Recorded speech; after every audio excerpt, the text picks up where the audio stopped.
If you're a podcast host, listen up, this one's for you. My name is Allie Jackson. I'm the host of Finding Mr. Height, a dating and relationship podcast that I've been doing for 4 years now, sharing my positive and practical approach to dating that's built on my own life experience. And I wanted to share another experience that I've had, my secret behind monetizing my show. It's called Red Circle, and I was just telling my colleague about how much I love their platform. With Red Circle, not only am I getting a seamless hosting experience, but I also love the support I receive in ad sales. It's not just typical ad sales either. It's targeted opportunities based on my show and my life. And the platform is super simple. You just set your preferences and Red Circle matches you with sponsors that align with your show. You can vet every opportunity and their platform gives you great analytics. More recently too, my Red Circle team has brought me opportunities outside of my podcast on social media to really augment the podcast partnerships, bring them full circle. I just can't recommend them enough. If you want to give it a try, go to redcircle.com to get your free trial. That's redcircle.com for a free trial. The following is brought to you by the Social Suplex Podcast Network. G'day world, this is the Sniper of the Skies, Robbie Eagles, and you are listening to Keeping It Strong Style.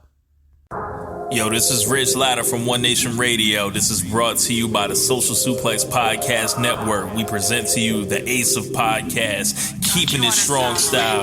Let's go. It's the Ace of Podcasts, Keeping It Strong Style. Covering New Japan, they ready to hold it down. Jeremy Donovan and the young boy Josh. Come and hit a job out in Barrio the Frost. From the Tokyo Dome over to the G1. Social Suplex is the network where we can get it done. I'ma chill and let them have it, cause this is just an intro. Keeping the strong style, 6 stars from the get-go, boy. Yeah, from Tampa Bay to the Tokyo Dome, this is Keeping It Strong Style with your hosts, Jeremy Donovan and the young boy Joshua Smith. And thank you for listening. Welcome to Keeping It Strong Style, the Ace of Podcast on the Social Suplex Podcast Network. Jeremy Donovan here with the young boy Josh Smith. On today's show, we'll review Wrestle Kingdom 20 and New Year's Dash and cover all its news in the world of New Japan Pro Wrestling. Please support our show by subscribing and following the Social Suplex Podcast Network and Keeping It Strong Style on the podcast app of your choice and leaving a rating and review. You can also get all the network's podcasts over at socialsuplex.com. If you enjoy this podcast, please consider making a one-time or monthly donation by visiting socialsuplex.com/donate and click on the donate button under the Keeping It Strong Style logo. We are not streaming live on patreon.com/KI Strong Style because we are in Tokyo, Japan. Young boy, how you doing, man? I'm doing so fantastic. We're having an incredible trip here. This is obviously you guys can't see us, but this is the first time we've ever really done guerrilla style podcasting. Jeremy was gifted some some mini microphones for a white elephant gift, and that was fortuitous because we were able to bring that here to, well, he brought it here to Japan. I don't know if the sound will be of the top-notch quality that you guys are used to, but beggars can't be choosers. You're getting the audio several days after, just one day after Dash. Technically, that was, I guess it was yesterday. Yeah, so right now it is January 6th, 6:43 a.m. Japan time. So I think it's still the 5th in the States right now, I think. Yeah, so, I mean, for you guys, like, this is hiya, it's fast. But, yeah, we're having a fantastic time here in Japan, and we're so excited to break everything down, give you guys the review. We are here in the Tokyo Bay Sheraton Grand Hotel. Buddies of ours here in the room with us, including all things elite Floyd Johnson. It is early for us. Like, it's literally like almost just past 6. So about 5 hours of sleep here. Hopefully the audio sounds good. If you hear some noise in the background, some shuffling, don't mind that, and don't say shit to us about it. Yeah, if you hear doors open and closing, yeah, just mind your business. All right, so we have so much to dive into, and I know some of y'all probably want to hear about our trip and what we've been eating and some of the other shows that we've seen, but I think, for time's sake, we're going to jump into Wrestle Kingdom, New Year's Dash, and we'll see where we're at timing-wise, and then When we come back next week, there's not a lot of shows to get ready for, so we'll probably give some more recaps of our time in Japan next week and talk about some of the other stuff that we went to and while we were here. Yeah, and I mean, the other part of it too is like, I'm still here for another 2 full days. I leave on the 8th. Jeremy's here for like another day and a half, and we've got, dude, we did like 30,000 steps plus yesterday. My gosh! Shout out to Trish from the Trish and Sarah Wrestling Podcast. She had us all up and down Tokyo yesterday. I'm not ready to shout anybody out because there's no. Here's why.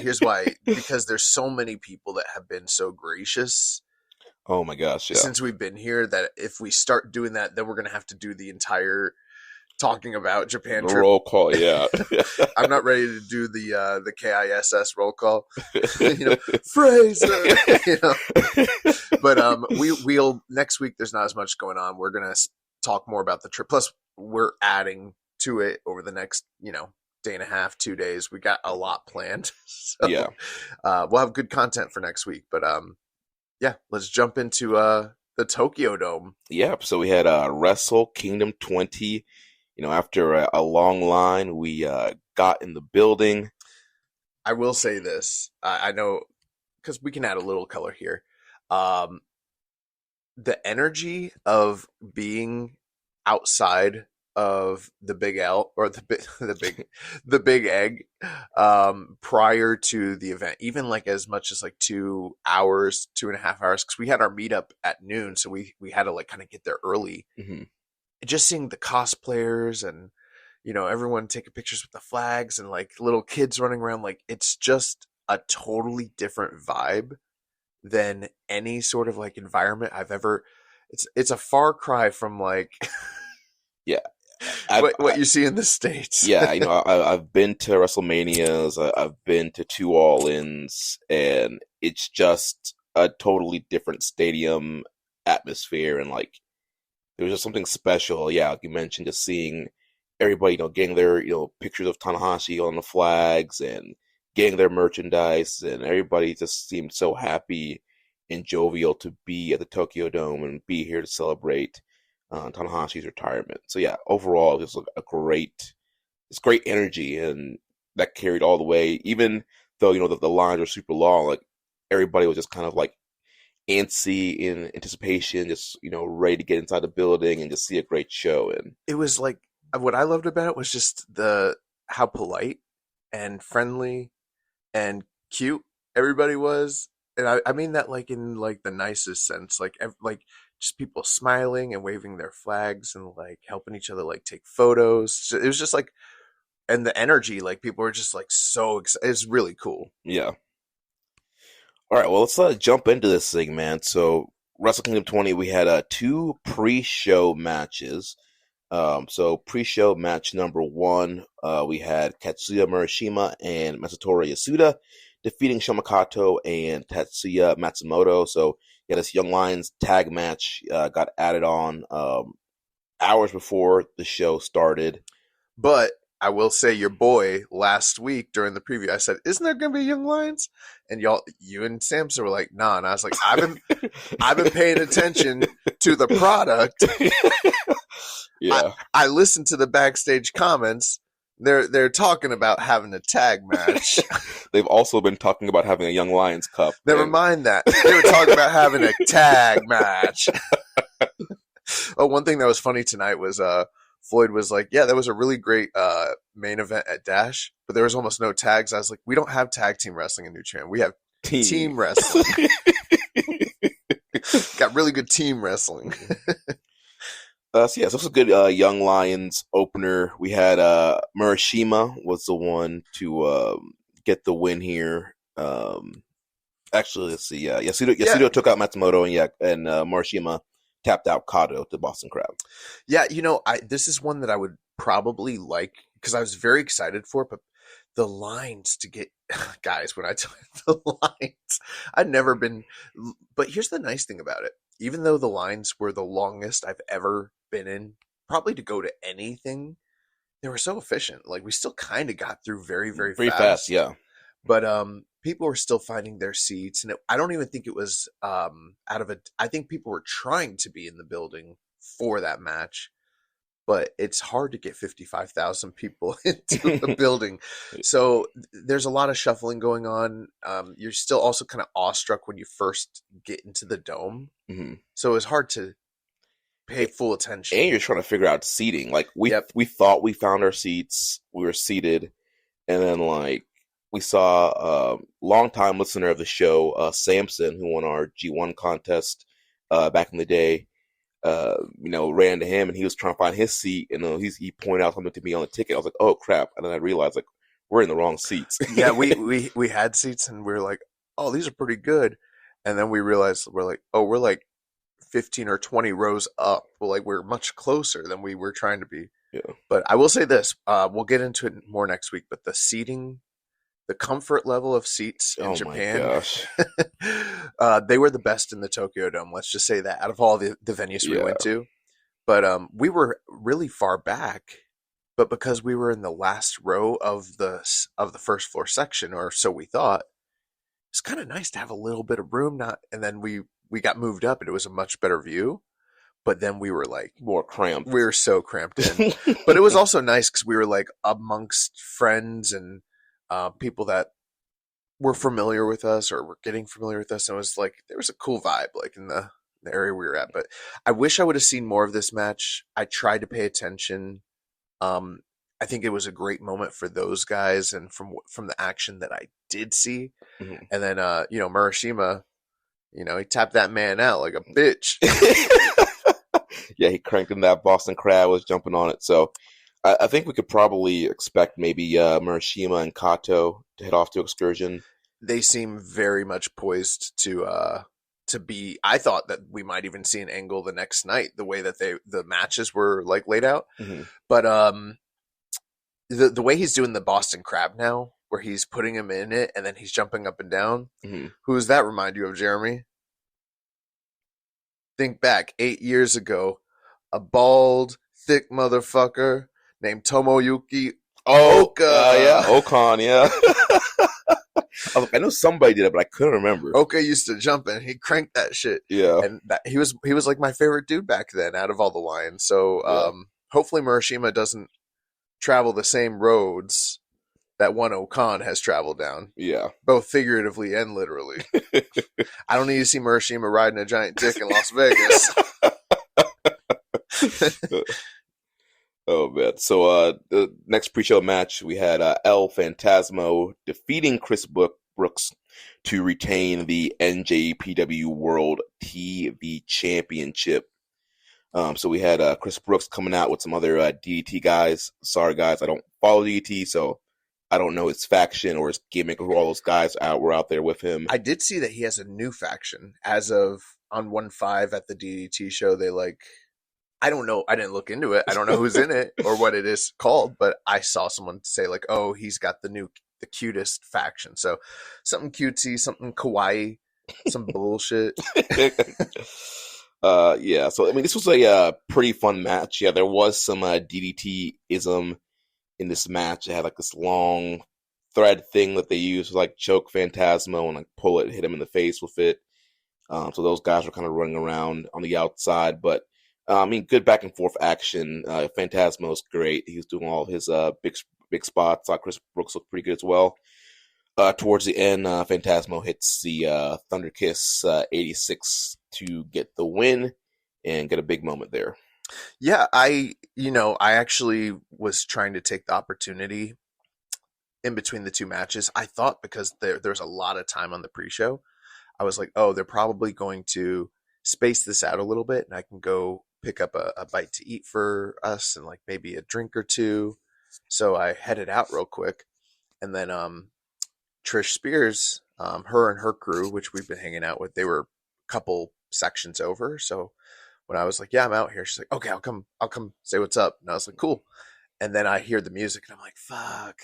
But so I actually didn't see any of this match, so much so that the next day when we were at Dash and I saw that ELP had the Bret Hart inspired gear, I was like, that's hard.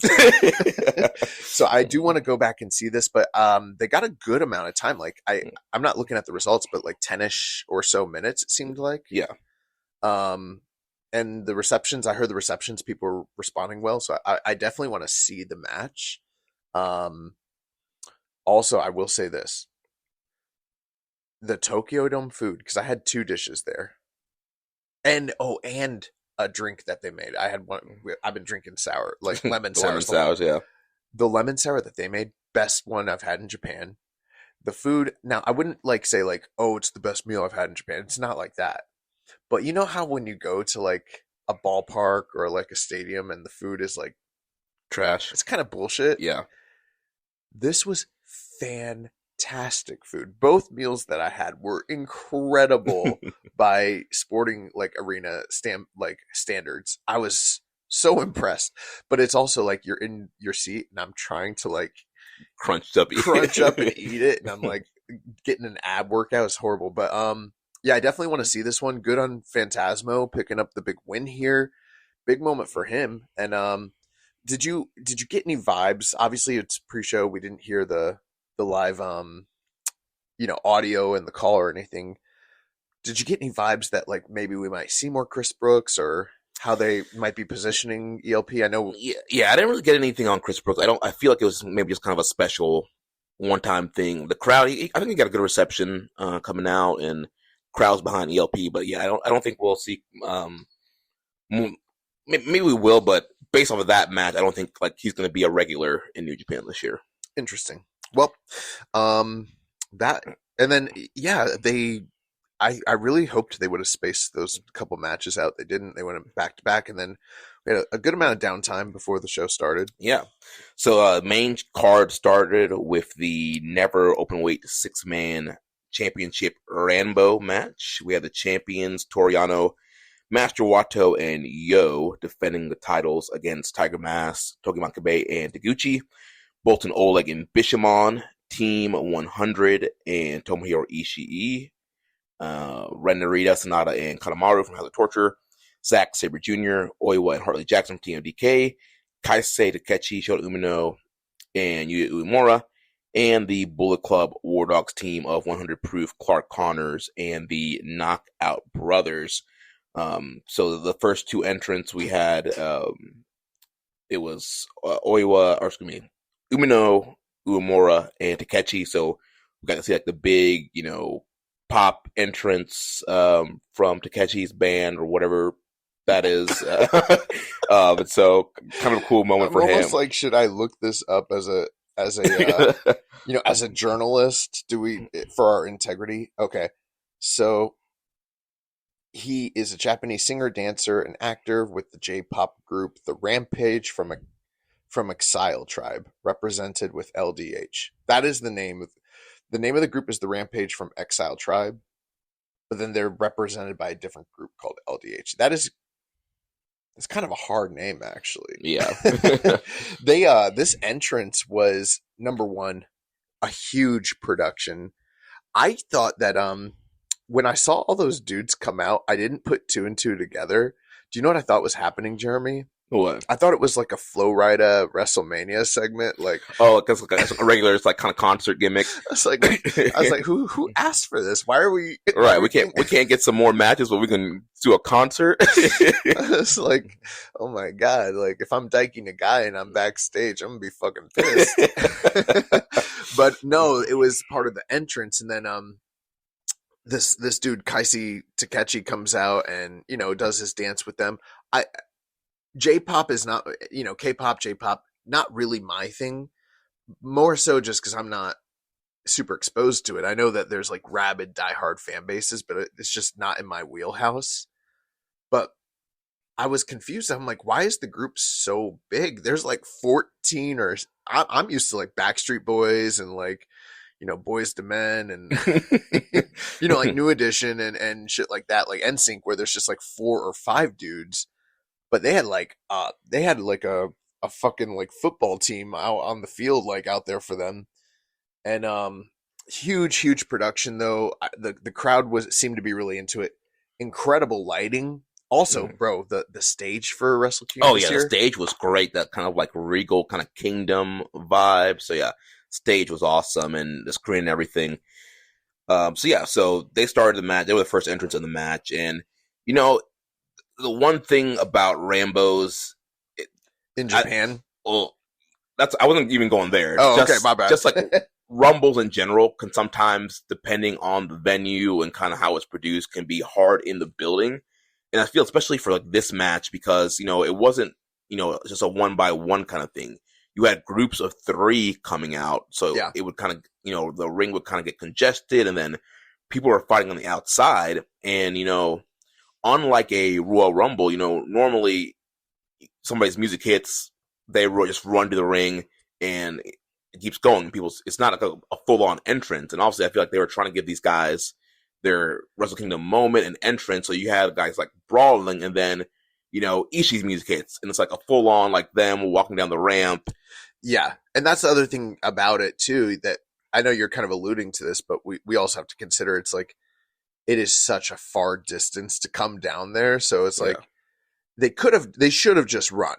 Like they all should have just run down like it was a Royal Rumble, like back at like 1990 Royal Rumble. They're all running, but they didn't do that shit. So it was weird. Like it feels disconjointed. It was hard to focus because you had guys like doing stuff in the ring, outside the ring, and then you had Oscar and Yuto coming out, boom, clat, doing their full entrance, walking down to the ramp. But it's like, all right, do I look at the entrance? Do I look at what's in the ring, outside the ring?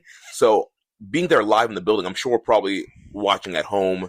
The cameras were cutting certain things. The camera was probably still on the action while people were walking down. So it's kind of hard to... Actually, I bet you there's plenty... Well, we did see some of the big screen. I was kind of paying attention. There are some times where they were just focusing on the entrance for a long period where, like, there is stuff going on in the ring. But, mostly they do at least a good job of this for the most part, is that they don't do the eliminations when people are actually still on their way out. Yeah. So you don't miss that at least. Yeah. So of note here, the champions were eliminated late into the match. So Yano, Yo, and Wato, they came out later on in the Rambo, but they got eliminated pretty quickly once they did come in. We had probably one of the highlights of that entire match was Yo coming out dressed up like Yano, but like the most violent players version of Yano, and he had the yellow hair and everything like that. That shit was hilarious. Yeah, because at the press conference he mentioned he wanted Yano to be the blonde hair Yano because that's the best Yano. So I guess he ended up deciding to do it himself. So yeah, that was pretty funny. Also, KOB and Connors got eliminated pretty early on in the match. A lot of fans not happy about that we've spoken to. People very disappointed. I figured that was going to happen early because I was just like, they got the big main event the next night. They're going to need to do like a little bit of a preview, get some heat for TMDK. I honestly did think that they were going early, and it made all the sense in the world to me, but people love these guys. So they were pissed and eliminated. So they got out of there, and then it came down to Oleg, Goto, and Yoshihashi against Sabre, Oiwa, and Hartley Jackson. Oh, and I'll say this before. I really was shocked that they got rid of... Oh, yeah, Umino, Uemura, and Takechi. Takechi, yeah. Yeah, because they were, huge, big entrance. They made a big deal about advertising Takechi, like, for so long. Yeah, like, when we did the preview, I was like, they have a good shot, but it wasn't like, okay, they have to win. But once they did that entrance, I was like, oh, they're strapping these boys up. This is it. We're ready for the push. And then they got eliminated fairly early in the goings. Yeah. So it came down between Bishamon, Oleg, and TMDK. And it was Zack Sabre Jr. who did a pin on Bolton Oleg to get the win for the team. So new champs, TMDK, they walked in as never champs going into the tag title match at Dash. And a big moment for Hartley Jackson. He's been in the business for a long time and getting his Wrestle Kingdom moment and winning a championship. And I think, we've seen a lot of support for Big Jack, Hartley Jackson, as he's, been more and more featured in New Japan the last couple of years now, being a part of TMDK. So yeah, we don't know Hartley personally. We've never met him, but from the stories we've heard and people that interact with him out here, he seems to be a very lovely guy. And we've been supporters of his since not day one, because he's been in the business for a long time, but day one since he got to New Japan proper. And for a guy like that to toil Japanese indies, Australian indies, and really work his ass off for so many years without giving up through the pandemic and shit like that, to finally make it here after all these years, after having like been in the dojo, 20 years ago? Yeah. At his age, to finally work the Tokyo Dome and win a title, really something pretty special. And it doesn't feel like a gold watch thing. It feels like truly actually earned. So very excited for them. So then that took us to the double women's title match. IWGP Women's Champion Shuri taking on the New Japan Strong Women's Champion Saya Kamatani. And, we had several sources confirmed to us before the match that, Saya did receive a concussion. I mean, that news had kind of already been out from her Stardom Dream Queendom match. There's people talking about she possibly has a concussion. And then we had several sources tell us, that she had a concussion and that they were potentially even thinking about canceling this match due to her health, but she got cleared right before the, shortly before the show started. So she was able to do the match. Yeah, we had just, we had our meetup at the Hub. Shout out to everybody that attended. That was wild. Not just our meetup, but with all the other podcasts. And that's where the kind of like murmur started to kind of gather, was that, that Saya had this injury from the big, Wrestle Dream Queendom show, and they weren't sure if she was going to get cleared. And then she finally was, just literally hours before the show. And we were worried because it was like the quote I will say was, even though she passed, she's not in good shape. Yeah, she was banged up, yeah. And I was like, I don't know what that means, but when it's concussion protocol, that's not great. And we've heard, it's Japan. People work hurt even when they're not supposed to. Yeah. So it was sort of like, if the match is great, it's in spite of this injury. And if the match is bad, this is probably going to be the culprit. And I do think that there's we don't have this confirmed, but it was sort of implied that could lose a little bit of time just out of concern for the situation, because they almost didn't have the match, apparently. Yeah. And so they ended up going, let's see what the official time here was. They give them time. Yeah, they got 12 minutes and 9 seconds. So good timing there. It was the under of what we said, like the 14, 15 minute mark, and it was on the under of that. So about right. Yeah, but overall, despite Kamatani's injury, I thought it was a pretty good match. Had some cool spots here. Kamatani doing a big springboard dive to the outside. Lots of heavy strikes. Shuri did a nasty German suplex. We had Kamatani getting a Blue Thunder near fall. Kamatani hitting the Star Crusher for a great near fall. Shuri going for her Lucky Chair suplex. But Kamatani did a Poison Rana for a near fall. And then Shuri got her back up into that electric chair position and hit her with a sit-out power slam to get the win. I think the thing with this is a good time to kind of just talk about like exposition and like psychology a little bit. A lot of Western fans, they think that it's all about moves, right? And don't get me wrong, I like cool moves. Incredible moves. But the reality is that in order to make those moves matter, it has to do with timing, placement, and sometimes even just letting things breathe. And these girls went out there and worked their ass off, but they did a speed run version of what they probably could have done in like a 25-minute match with even more. And the match would have been phenomenal. But and this is the problem, anytime Stardom has had women, or even just women in general, but typically Stardom on the Tokyo Dome, New Japan shows, they get so little time, and they want to showcase everything that they can do. And I don't blame them for it. They should be doing that. But it's really hard to have a sub 10-minute match that blows everybody away, but also can showcase everything that you can do. It's hard to find that middle ground, Mm-hmm. and that's what they're kind of like tasked with. I thought the match was great, but obviously these are two of the best women's wrestlers in the world. If they'd been given, say, even 5-7 more minutes and had just a little bit of time to let some of this stuff breathe and then even build up a little, because there's an up and a down. And in this match, they basically have to be up. Stayed up, yeah. They have to stay up the whole time. Yeah. That's kind of the one strike against it, but I thought that they looked fantastic. I think people were shocked that Saya didn't win. Yeah, I'm not sure if that was the original plan or the concussion changed things. I mean, I kind of feel like I called it a little bit. Yeah, you did. Yeah, you said that. I said, like, Saya does not come and work the States, right? And I assume they're probably going to bring over the strong women's champion here. And could they use Saya to expand more into the States? But if I'm Stardom, do you want to send your biggest star to go work shows in the U.S.? No. No. Yeah. You want to keep that a hidden secret. Yeah. And so, yeah, with the double title, Shuri getting both belts there. And Shuri's been over to America several times, and she's appeared on ROH. So it makes sense from that standpoint. And, another hard thing, too, kind of along what you were saying, is with their moves, also, we don't follow Stardom, so we don't know all their big near fall moves. Well, I do now.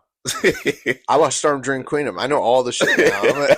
Just like how I've only been in Japan like 5 days. Expert. I can speak authoritatively about Stardom now. But it's hard to get the emotion behind the moves because you don't know everything, and so I think too, unless you were like a really big fan and know all their moves and their history, some of the stuff they were doing might not have landed as strong with other people. Crowd was very excited for the match, though. It got some of the better reactions of any women's matches I've seen in New Japan. Saya came off like a star. We were at the press conference the day before. We didn't get all the full translations, in real time, but one of the things we did glean, and then it was confirmed by shout out to Chris Charlton and New Japan Global team. They had real time translations, which were incredible. Dude, I saw Chris. It's like, have you ever seen that YouTube video of the cat on the piano? Bro, that's what he looked like. He's just like banging on the keyboard, like typing out the translations. You know how we got such a good vantage point of him? Because New Japan put us up in the fucking balcony with the fake media. They looked at the color of our skin and were like, "You go here." It was reverse. It was segregation, bro. But she made a comment saying that I'm paraphrasing here, but once she becomes triple champion, she wanted to take this thing worldwide and break down new barriers. And then she said she wanted to be double contracted. Yeah. Yeah. And she said she wanted to be contracted to New Japan and, has new goals in place. And I'm like, on the one hand, that sounds a little bit scary, but on the one hand, maybe that's the next step. I don't know. Natural progression. So We'll see. But great match. The crowd was a little deflated when Shuri won, but I was happy. I like Shuri. She's like one of my favorite women's wrestlers. Yeah, but I think it just goes to show you the amount of popularity that Saya has really gotten in the last year, and especially all the media stuff that she's been doing. So I think a lot of people are really expecting her to get that win and be featured as the double champion going into this new year. So after that, we had the 10-man tag with the United Empire versus the unaffiliated Bullet Club War Dogs. So we had the team from the War Dogs unaffiliated side, it was Dave Finlay, Gabe Kidd, Drill Maloney, Shingo Takagi, and Hiromu Takahashi. And then on the United Empire side, we had Andrade El Idolo, Callum Newman, Great Okan Hanare, and then the Mystery X was the returning Jake Lee. I think there had been a lot of speculation about Jake Lee and people kind of wondering when he was going to return from injury. So, he was a War Dog before injury, and then now he comes back and he is part of the United Empire and seems to kind of be positioned as one of the top heavyweights in the unit. Yeah, we it seemed like some of that stuff was starting to get out a little bit, and there was discussion within like the community of like probably like podcasters, pundits, and coverage that there were people that believed they knew who X was by the time we like were all getting to Tokyo, and one of our sources had like said, "Do you want to know who it is?" And we're like, "No," and they're like, "Do you want to know whether they're an outsider or internal to the roster?" And we're like, "Fine." And that's when I learned that my dream of it being one Tetsuya Naito was not accurate. Yeah, and then I was thinking, if it's somebody already on the roster, and I loved your idea for this, by the way. Yeah, if it was somebody already on the roster, I was like, where's Daiki Nagai at on this card? Yeah, he wasn't on the card like at all, and you were like, yeah, we didn't see him out there when the other young lions were wrestling and stuff like that. So I was like, oh shit, bro, how cool. They brought back Jake Lee. We'll talk a little bit about that. I do think Jake Lee physically looks good. I'm not sure I'm fully bought in on this whole deal with him, but I never am with the guy. But when you said it was Daiki Nagai, I started thinking about like the creative stories that you could tell from that, where it's like he turned on those dudes. Now he's like like him and Callum as like a co-leader sort of thing. That would be fucking sick. Yeah. But I thought this match rocked for the time they got. They went out there and everybody got their shine and were hitting big moves. So yeah, I mean, all these guys they got to really shine this match, and I know people wanted to see these guys featured in more of a singles capacity or maybe a smaller tag team match. But I thought they told some good stories here. We continue to see War Dragons, Drilla, and Shingo working together. We continue to see Hiromu and Finlay, a lot of the antics they did in World Tag League. This was a thank you for watching a World Tag League match for some of these guys, because they carried along the whole Finlay throwing Hiromu around, Hiromu throwing Finlay around as weapons, and then Drilla and Shingo working together. Yeah, there was that moment where they started doing the comedy spots with Hiromu and Finlay. And I looked over at you and I was like kind of loud around the people around me. I'm like, watching World Tag League paid off, baby. But a couple things I will say is like you're right. War Dragons, they seem to be a thing, Yeah. For now, this unaffiliated War Dogs team, they seem to be very united. And my prediction that the next night we'd see the big fallout and blah blah blah, not happening, or at least as of now. As yet to be seen, but it seems like we'll get more into that. I did think two things. Number one, X is supposed to be like a money backer for the group, and then when I found out it was Jake Lee, I'm like, Well, I think from what I've been reading, like they're positioning mainly Andrade as like the money backer. Well, and is Andrade like is he? Well, oh, that's another thing. So we speculated about his like status with the company and everything. And then, we were at the press conference, and when they did the preview video, which they've been showing, they had edited it a little bit to put the AEW logo over Andrade's head. Mm-hmm. So, and then when they announced him, when he came out, they said AEW. Yeah. So it's like, okay, so he's definitely going back. So I assume he's with Don Callis' family. So maybe the real money backer of the United Empire is Don. Which would be a good scheme, for his feud of Ospreay. Yeah, I bought your faction. The other thing too, we can keep that shit out of this. We can keep Will Ospreay out of this shit. But I did think, I was like, yeah, if this dude, maybe Jake Lee comes from money. I mean, the monocle he used to wear, this all makes a little bit more sense. He's a fancy man. And I'm like, or he's a rich wife. Yeah. But then the other thing too is like the match was good. I don't want to criticize the match, but the way that the heat that had been built up between Callum and Finlay, I was almost like, they should be doing a dog pound steel cage match. Like, that's how heated it was. And that's what it seemed like they were built into, because I believe, if I remember correctly, Finley's like promo on the last show was like, yeah, I want to, have you bleeding all over Tokyo Dome, and it's going to be like this violent fight. And so all this, I was expecting at least, maybe like a wild brawl. People would have color. It would be intense because you mentioned all the angles in World Tag, everything built up. It was very personal. Very, like they were brawling all over. There was a lot of DQs. It seemed like a very heated thing that, probably could have blown off in a dog pound cage match had they had more time or it was a different show. But it didn't go that way. Well, we know that they're not blowing it off now. This is just the first portion of a longer story because this continued well into the next night, and it's going to go beyond that. So that's fine. The match did start off with everybody brawling right out, like as soon as the bell rang. But then after that, it kind of went into a more traditional match. But it kind of makes sense. It's the Tokyo Dome. They're fifth from the top. They got 12 minutes to work with, or I'm sorry. Are they? Yeah, they're fifth from the top, and they got like 13 and some change. A lot of guys in there. Everybody needed to shine, and I think the one interaction that seemed to really just elicit huge reactions from the crowd was anytime. I know that they want Jake Lee to like be the leader and be like the most well-received guy. And I'm not saying he wasn't received well, but anytime Andrade was in there, especially with guys like Shingo or David Finn, or the biggest one was him and Gabe Kidd. Yeah. Yeah. Anytime him and Gabe Kidd were touching people, like, oh, and then I was like, well, that's an AEW feud right there. That's what's the name of Moxley's group?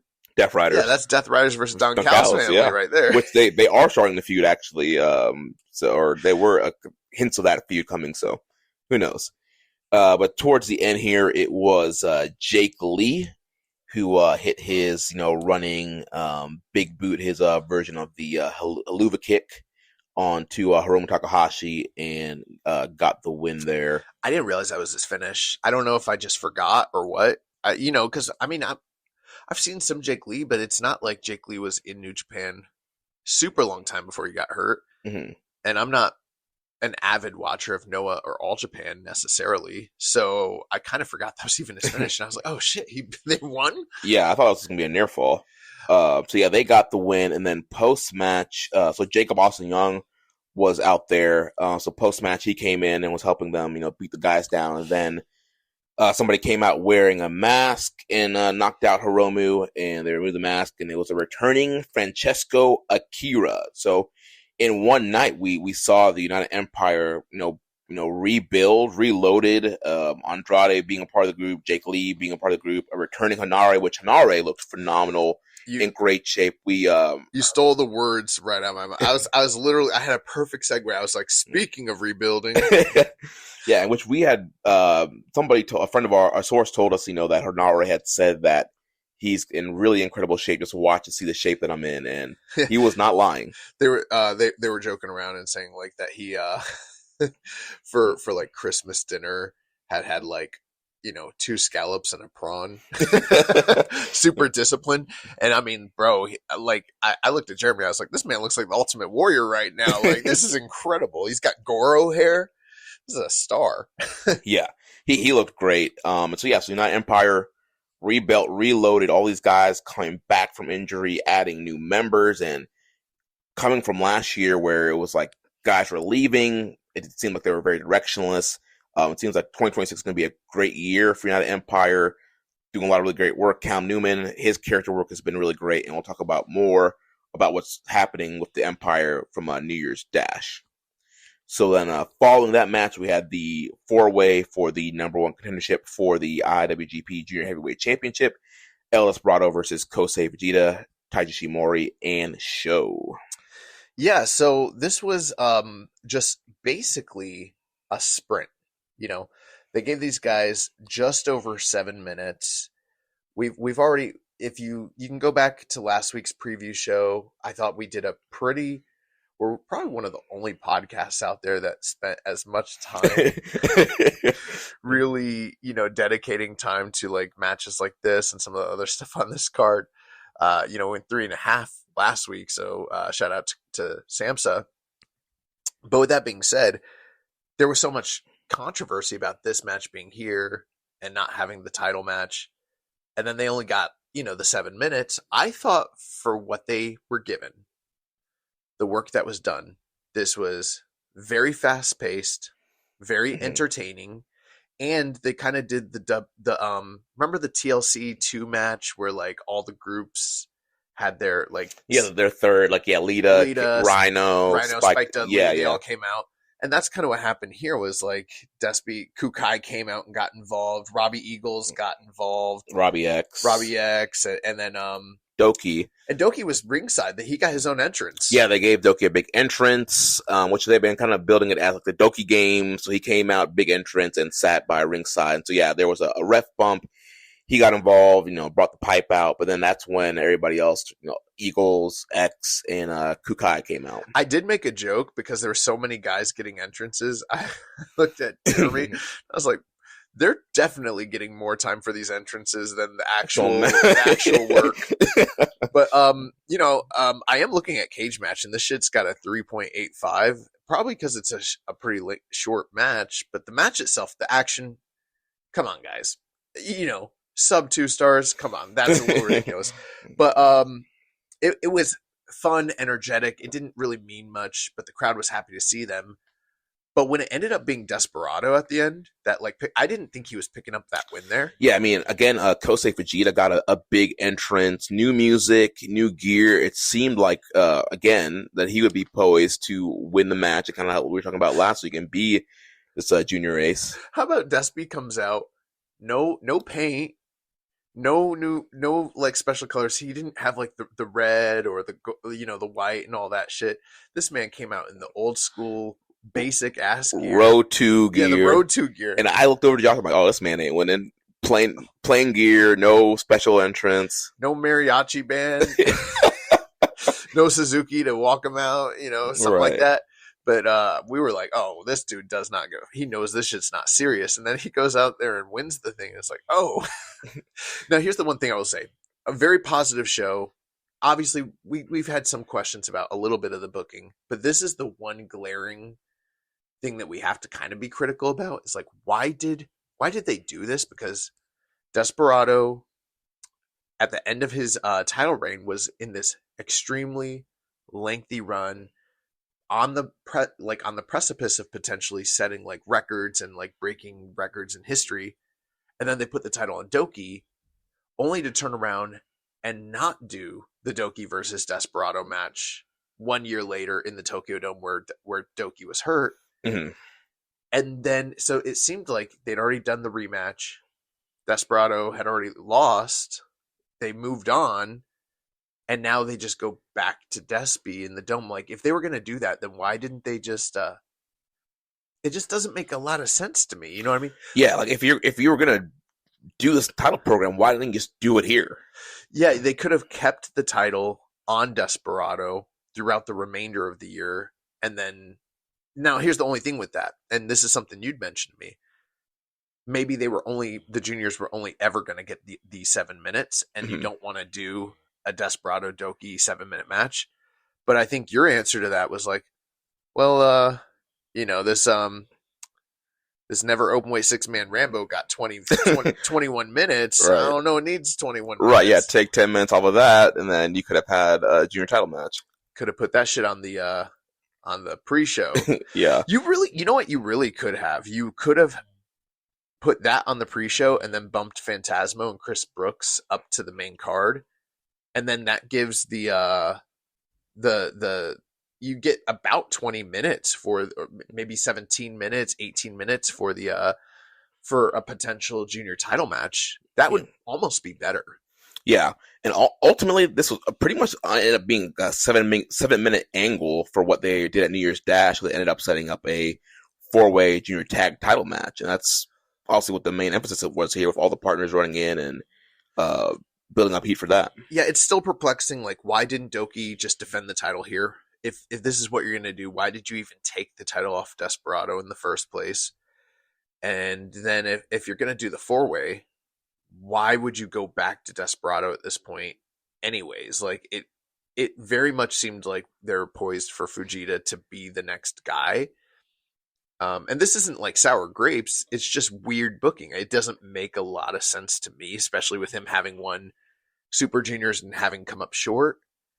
And then you do the big presentation, like you said, the new entrance, the new gear, the new music, and you're back at Despy. Right. And I like Despy, but I don't know why, if this is where you're going, why did you set it up the way you did?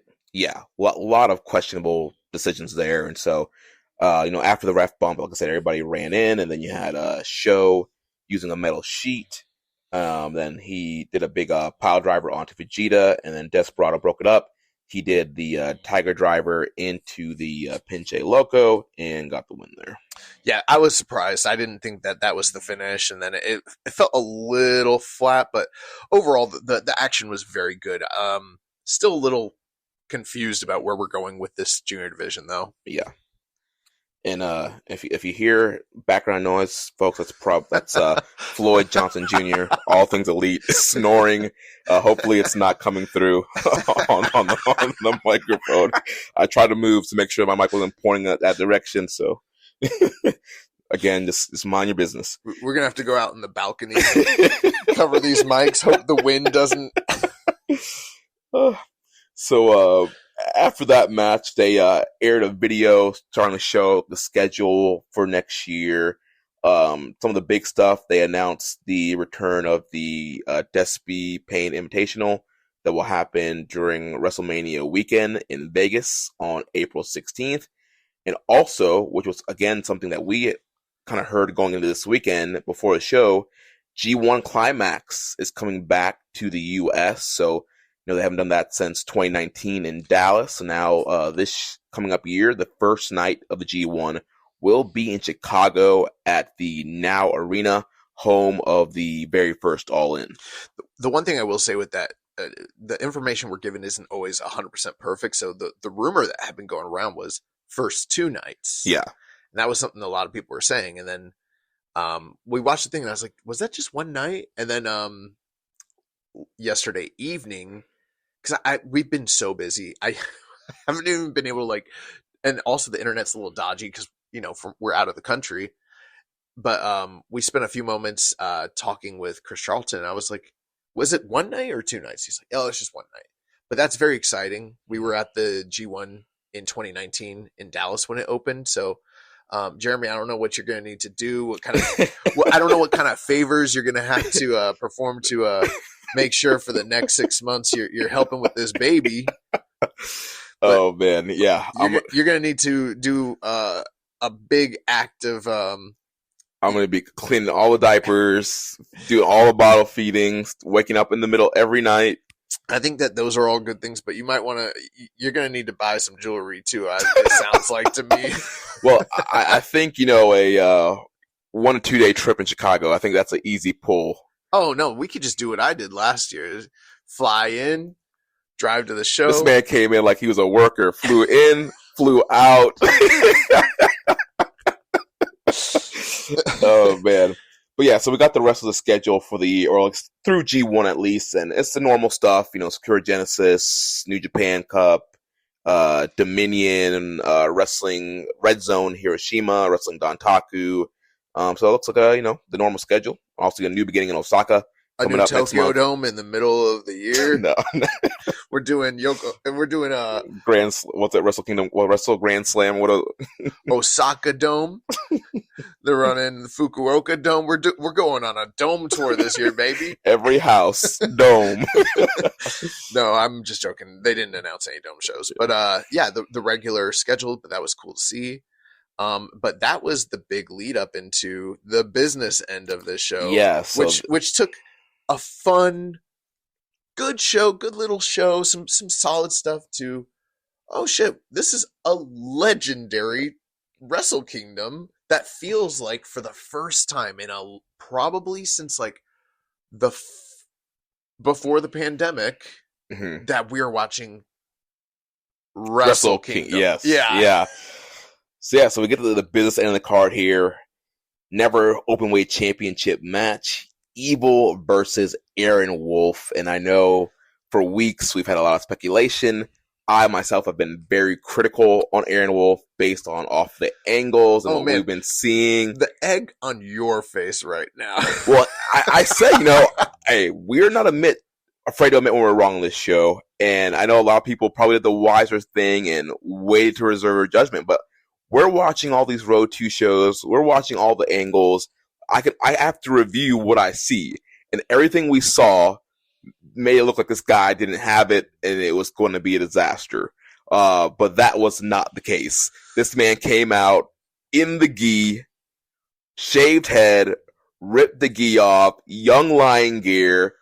Bro, like we saw, because they didn't have the light on him, but Jeremy was like eagle eye and he's like, gi, he's got a gi on. Yeah. And I didn't know that was him, but I saw the guy hitting the drum. Really cool entrance. They talked about like how he was going to wear special first time gear. So I thought we really thought that they were going to do like when Nakamura debuted in the Dome, where he was going to have something different from all the other Lions. Super rookie. And then he did get his own music, but honestly, and I don't mean this in a bad way, not that different from the Young Lions entrance. You know what I mean? Like, right. It was an upbeat, energetic, kind of rockish song, but it wasn't something where you're like, this will be his forever theme that is going to define his career. It didn't seem like that.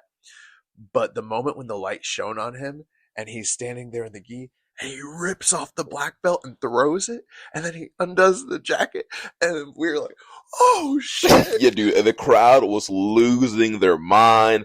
Big Aaron chants, and we met a Japanese listener of our show. Shout out to Kyosuke. Purezu boy, Kyosuke. That's my dog. But yeah, he was telling us, he was like, y'all don't get Aaron Wolf. Like, he's so huge here. He's like, it's like Logan Paul signing, but even like bigger than that. Yeah, he mentioned, we knew he was doing, he's a regular personality on like the daytime television, like talk shows and stuff. That's what we've heard. But he was like, yeah, he's been doing so much press for the show to really build it up. And as a huge, we've kind of just attributed the house primarily just to Tanahashi. But there's probably some truth to the idea that the visibility of the show was enhanced by the work that Aaron Wolf's been doing, and then him just as a draw himself.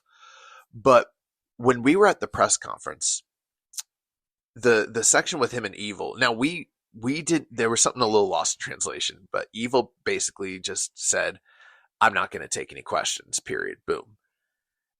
Then Aaron Wolf had the longest segment of anything during the press conference, including Tanahashi and Okada. Mm-hmm.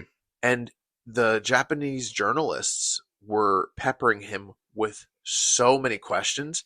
And that was the first indication when we were here. Me and Jeremy were like in the cab on the way home, and I was like, do you think that maybe this is a bigger deal than we have realized? Yeah, and that's what Kyosuke was telling us. And then he told us the next day.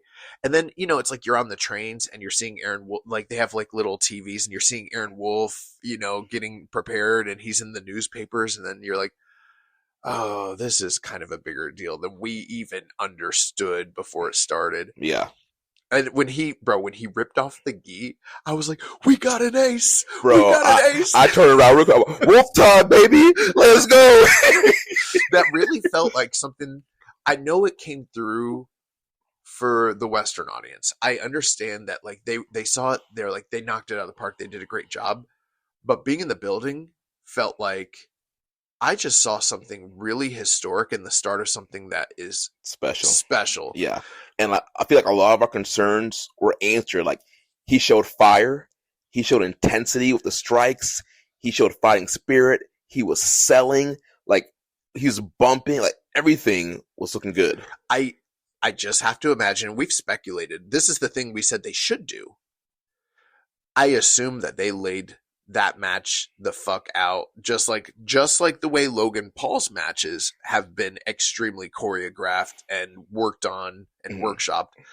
That being said, you still gotta show up to the dance. You gotta arrive at the moment. And for a dude that looked so stoic and kind of bumbly and derpy. Now, one thing we've been told is that he's very funny.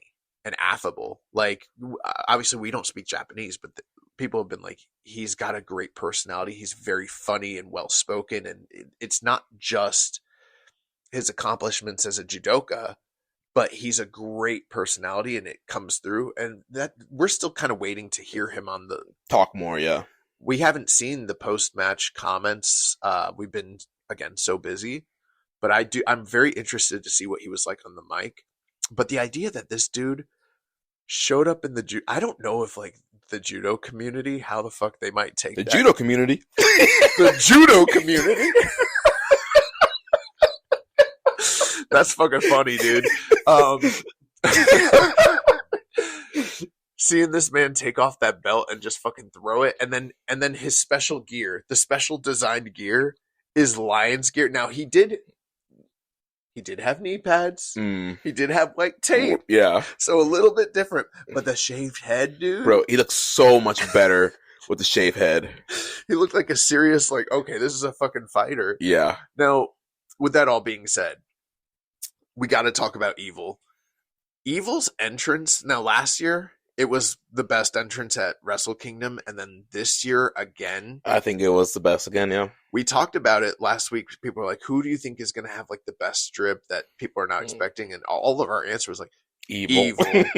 You know, say what you will, whether you're a fan of House of Torturism or whatever. A lot of people aren't. I myself am not, but there's a time and place where I think Evil shines, and it's in spots like this.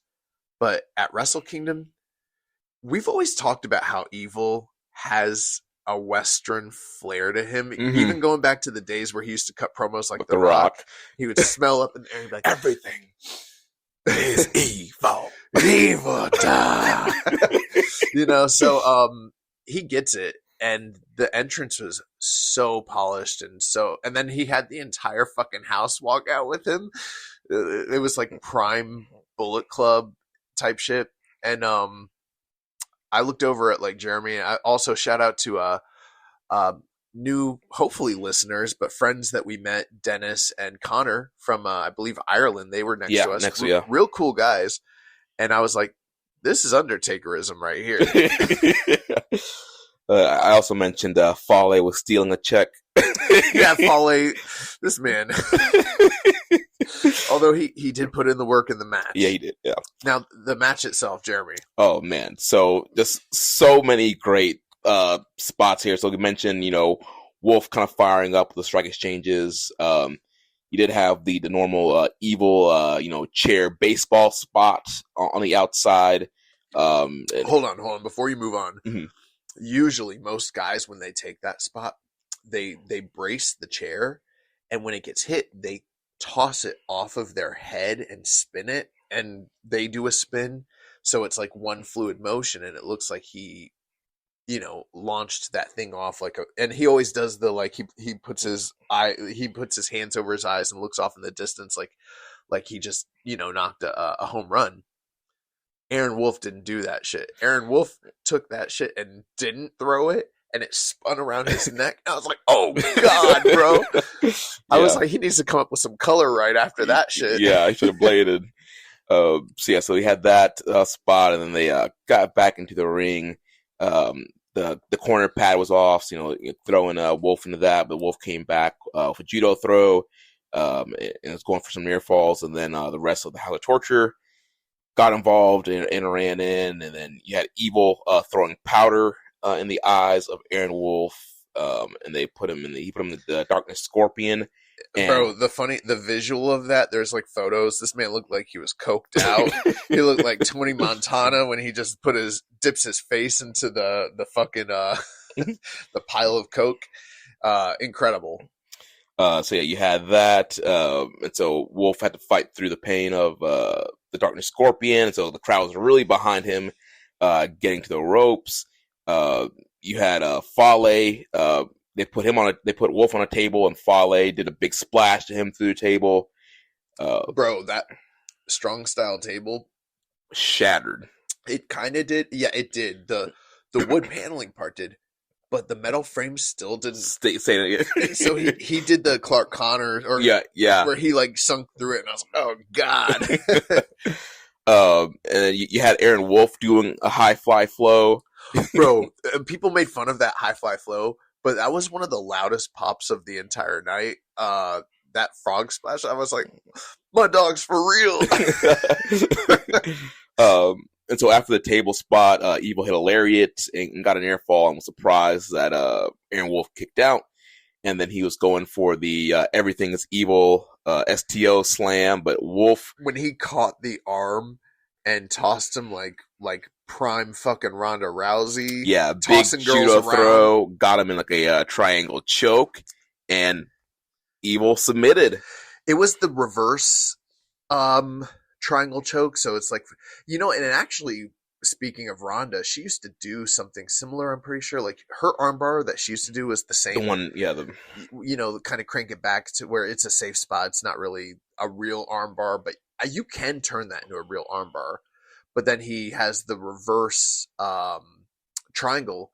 And I will tell you this, for pro wrestling, generally speaking, I think that's a much better move than the regular triangle, because regular triangle, you basically, in order to get the visual, you have to flatten the guy out and they have to look up and sell. But with this one, they're on their back. It's all exposed as far as facials and reactions, so you get a much better visual of what's happening. The one thing I thought that Aaron Wolf could have done better in that one particular is crank the move a little harder. Yeah. Like, I'm talking when Kurt Angle would go into this, or like Kurt Angle or Ken Shamrock, and they'd have their submission on, or even like Brett, the facial of like, you know, and then twisting back and like maybe even like cranking it back and forth.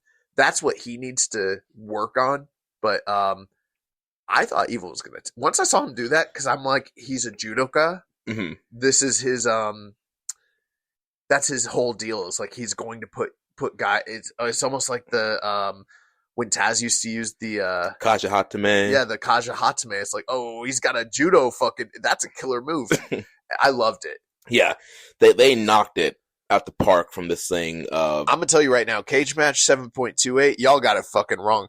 Easy minimum 4-star match. Yeah, definitely notebook match. And yeah, Aaron Wolf did great. All the things I was worried about, I'm not worried anymore. I mean, obviously there's still a lot for him to learn and do, but yeah, he looked great. He wins that they put the belt on this guy, hits the big fire pose for the magazine covers. Bro, he's on the magazines. He was on the newspapers the next day. We've been walking through Tokyo. He's on the TVs, like on the buildings and in the display. He's on the trains. It's kind of fucking crazy. Now, the one thing that was funny, even though we did have listeners saying like, hey, you might not understand how big the Aaron Wolf thing is as far as like publicity, and exposure. We were also told there is this underlying sentiment with a lot of the fans here domestically. Will he be the one?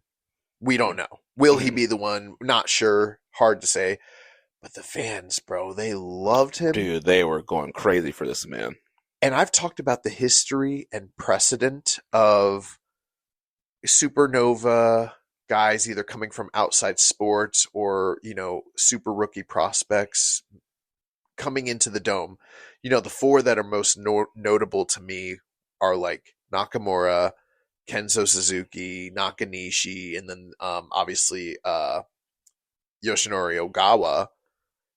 And is it Yoshinori Ogawa? Or is it the other Ogawa? I always get the Ogawa from... I get their names mixed up too. I get the Ogawa, the Judoka Ogawa, and then the Ogawa from Noah. I get them mixed up. But anyways, this was by far the best debut performance of a guy that they wanted to put in a position like that. Bro, it is so hard to even just be a pro wrestler, but to appear competent and skilled in the short amount of time that he has been training. I don't know if you recall last week, but I was like, the one thing I'm holding out hope for is that even though it up to this point, it hadn't come across to us whether he had the goods or not, the fact of the matter is he's competed on the world-class stages for judo, whether it's the Worlds or whether it was the Olympics, and come away with gold. People like that have the resolve and the experience and exposure to rise to the occasion because they're real world champions. Mm-hmm. And he did that. Yeah. And one other small presentation thing that I like they did was they announced him as Wolf Aaron. Wolf Aaron. Which, a lot of foreigners, they usually just say their name. Kenny Omega, Will Ospreay. Bolton Oleg. Mm-hmm.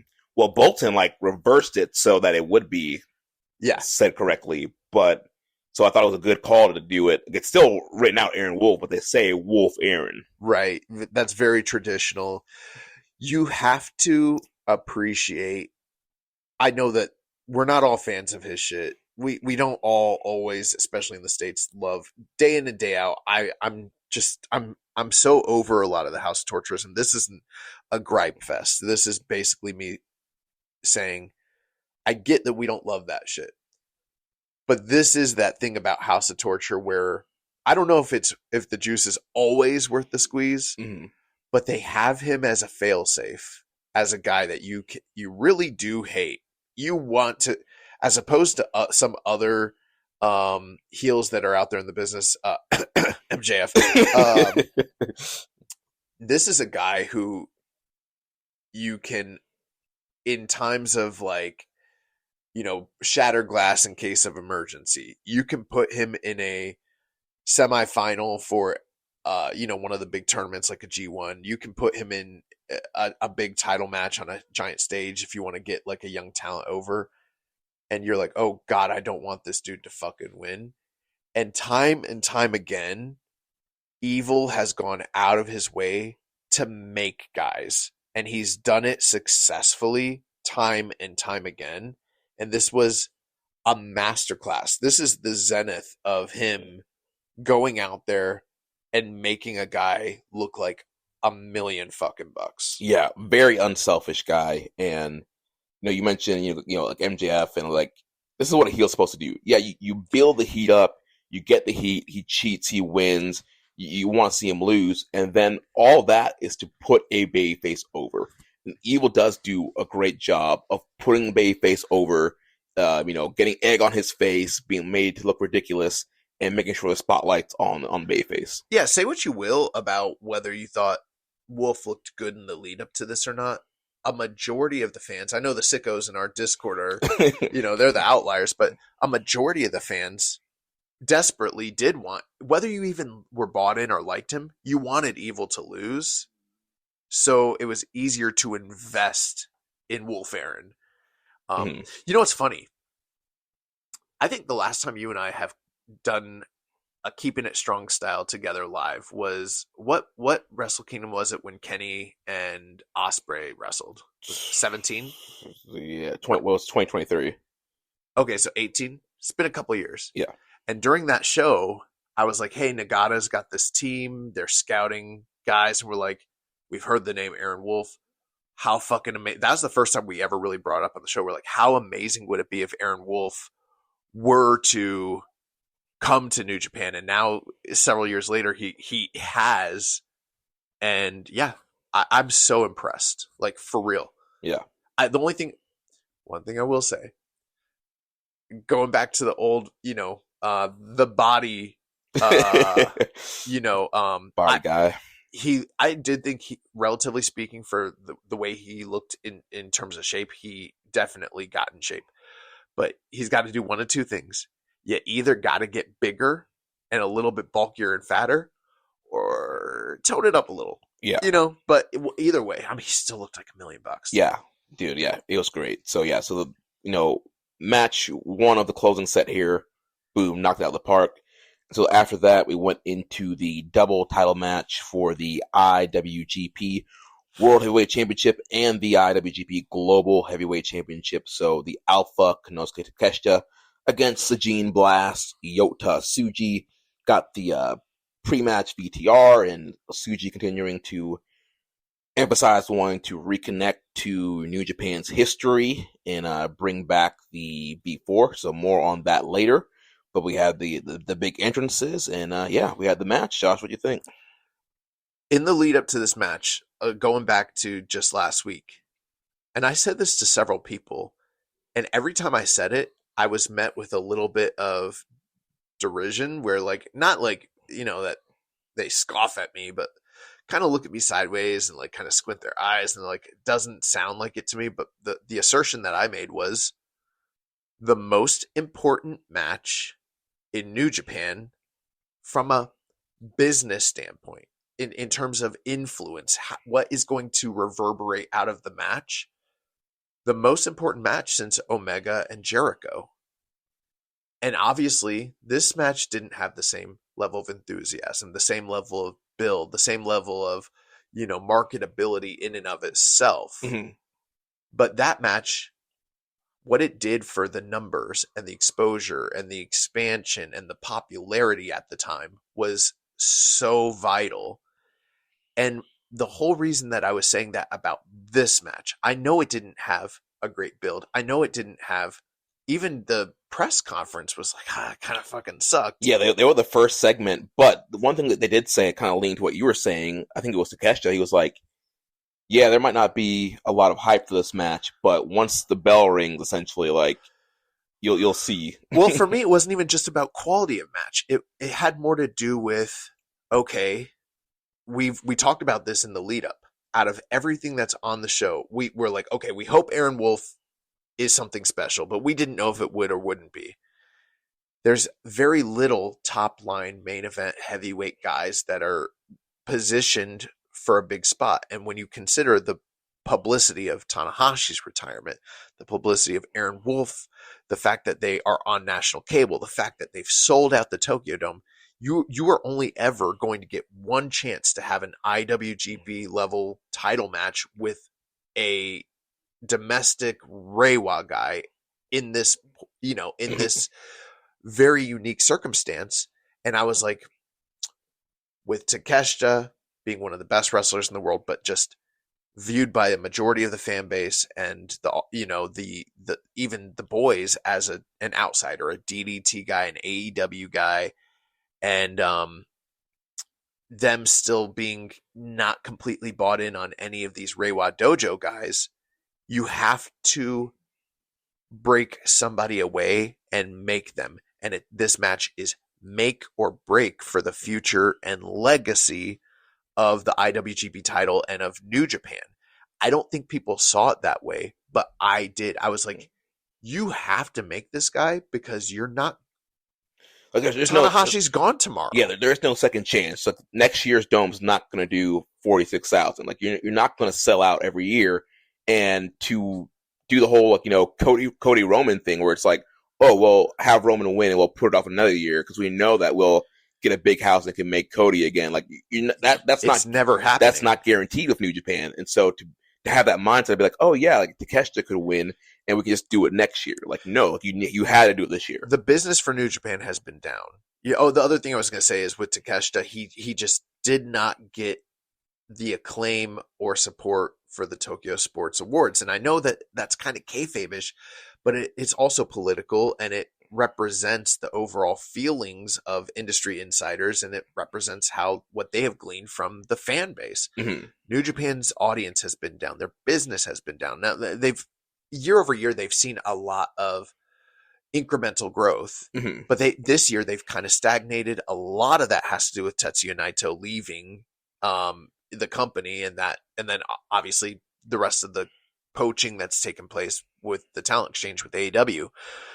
We were at this kind of tipping point where it's like, if we're going to move into the next phase of this company's history and make it healthy again, this had to be the match that people talked about, came out of it saying, I believe in that guy. Mm-hmm. He's made. And when the dust was settled, not only did Takeshita look like, okay, you had the people that were always his supporters being like, y'all were crying, but look what this guy did, blah, blah, blah. He gave Tsuji his best match. And you know what? He probably did. Mm-hmm. But you also had Tsuji walking out like, oh, shit. He's the fucking man. He's super confident. You know, the super long intro, updated robe and gear. He thought he looked $1 million. If you weren't able to transfer what Aaron Wolf and Tanahashi were bringing to the table here and get that rub onto Tsuji, then the show might have been a financial success, but from a legacy and long-term perspective, it would have been a failure to some degree. Mm-hmm. And they succeeded here in, I don't know, there's people that are going to argue that the main event was the best match of the night. I know Dave is probably going he's probably going over probably going six, yeah. 6 or more, bro. He's starstruck and in love. But in terms of the actual work, this was the best match of the evening. Mm-hmm. Yeah, and I thought Tsuji did some great work. He was working on the midsection of Takeshita the whole match, which I think he's maybe done a couple times, but it was a heavy focus here, big forearms to the gut. I've been doing this Tanahashi series, and Tanahashi will do this thing where obviously we know that he always focuses on the leg, but when he is facing immense strikers that he cannot keep up with, your Kota Ibushi's, your Nagatas, your Nakamura's, Shibata, people that just blow him out of the water there, he's like, all right, fuck your leg. And he'll just stomp it while they're in the middle of strike exchanges. Mm-hmm. He'll just kick the leg and continuously do that, kick the knee. And so seeing Tsuji, who was his attendant, the guy that followed him and studied under him, to see him take a little bit of that psychology of the Tanahashiism and say, fuck your gut, and just keep elbowing him there. And that's a very, we do see people do body work in the States and stuff, but it's primarily going to be, hooks and uppercuts and kicks to the midsection. I don't know that I recall anybody throwing forearm strikes from maybe in the corner, maybe on the ropes, but from a standing position, ducking strikes and elbowing the midsection. Not only did I love it as an old school psychologist, enthusiast, body part match sort of guy, but also just the uniqueness and the creativity. I was like, that's really cool shit. Yeah, and I loved it where he hit it to catch kind of like in an MMA fight where somebody gets a body shot and then they kind of curl over. Yeah, and it's some of the time he was not selling it, but it's because you don't want to expose. And then after taking so many, he was like, oh. And Tsuji did a great job because Takeshita was doing a lot of head strikes. And there was a part two where Tsuji was selling his head, but lots of great spots here. You had Tsuji hitting amazing spots, doing a destroyer. Tsuji doing the space tiger flying drop. Takeshita, a lot of big strikes. You had both guys doing each other's finishers. So Tsuji did the Raging Fire, and Takeshita did the Gene Blast. These guys were blasting their genes all over this place. Both of them. Freaking Takeshita did the Super Blue Thunder Bomb off the top rope. Before that had happened, Tsuji hit the reverse suplex off the top rope. Guerrero special. The Guerrero special. That was so cool. But then the spot of the match is what you just brought up. That top, when they went to the top rope, I was like, there's no way they're doing a Blue Thunder. There's no way it's really going to happen. It reminded me of Wrestle Kingdom 9 I'm sorry, Wrestle Kingdom 11 when Omega and Okada went to the top rope. Oh, the Dragon Suplex. And they started teasing the Dragons. And I was like, there's no way they're doing a Dragon Suplex from the top. And then they did, and you're like, shit.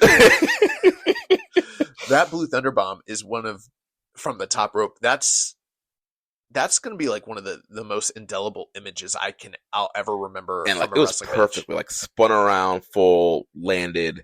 That was great. It was a great near fall off of Raging Fire where Tsuji got his foot on the rope. Oh yeah, I was like, ring awareness. This man's a ring general. Yeah. Genius IQ. And we had some Takeshita fans in front of us, and they were cheering him, talking about how they blessed his knee at DT, and the whole time, Shinihan, have my New Japan towel. I'm like, let's go, Tsuji. I saw what happened to this man in DDT the night before. Don't ever talk to me about DDT. Yeah, I was like, get this DDT trash out of here. This Dano with his cheeks out. And sexually assaulting. Nah, bro. Yeah. I'll stick to the Shinihan. Yeah. So towards the end here, you had Takeshita hitting Tsuji with the Wagamama knee for a near fall. Takeshita lowered the right knee pad and went for it again, but Tsuji hit a big headbutt. They went head to head. Oh, that was a real headbutt too, a shoot headbutt. And then they kind of got into his face at a big screen. They had like a shoot off, and both of them were going for their last shot, and it was Tsuji that was able to outdraw Takeshita, hits him with the Gene Blast Spear. 1, 2, 3. We have a new IWGP World Champion. He hit him with the last shot called the Gene Blast. What you saying? Oh my god! But you know what though? In the lead up to this, when we were doing our awards, which by the way, when are we closing our awards? Yeah. So what's today? Today's the 6th. So there's 3 more days to vote in the awards.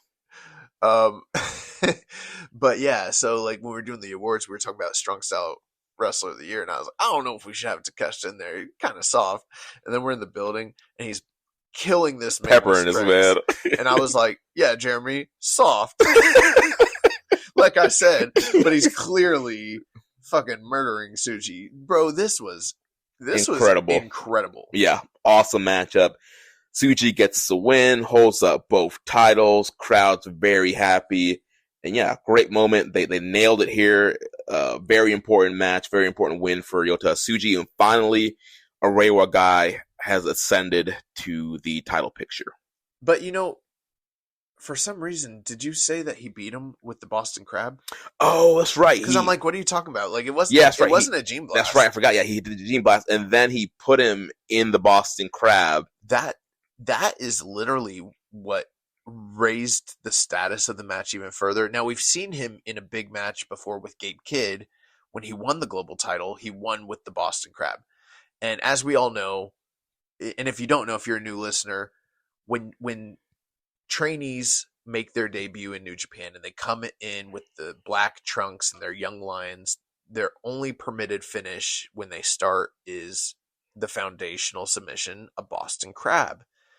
And for this guy who is somewhat of a traditionalist and a historian and wanting to restore some of the prestige and history of this company, to start busting out late in his, return from excursion and ascending to the top in big matches against some of the very best in the world, busting out a straight up Boston Crab, like the most traditional Boston Crab, high up underneath the kneecaps, sat all the way back, super deep.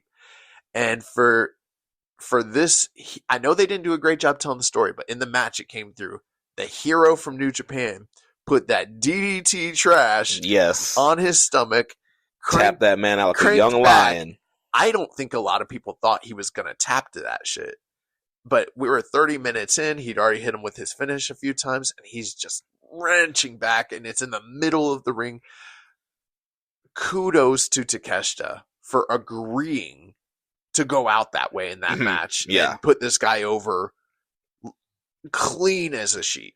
Yeah, so great stuff there. So post-match, Tsuji gets the belts, cuts a promo, saying that, he's the new champion, Tsuji Yota, and really, hyping up the crowd. And so, yeah, crowd loved it, ate it up, and a great moment there for Yota Tsuji.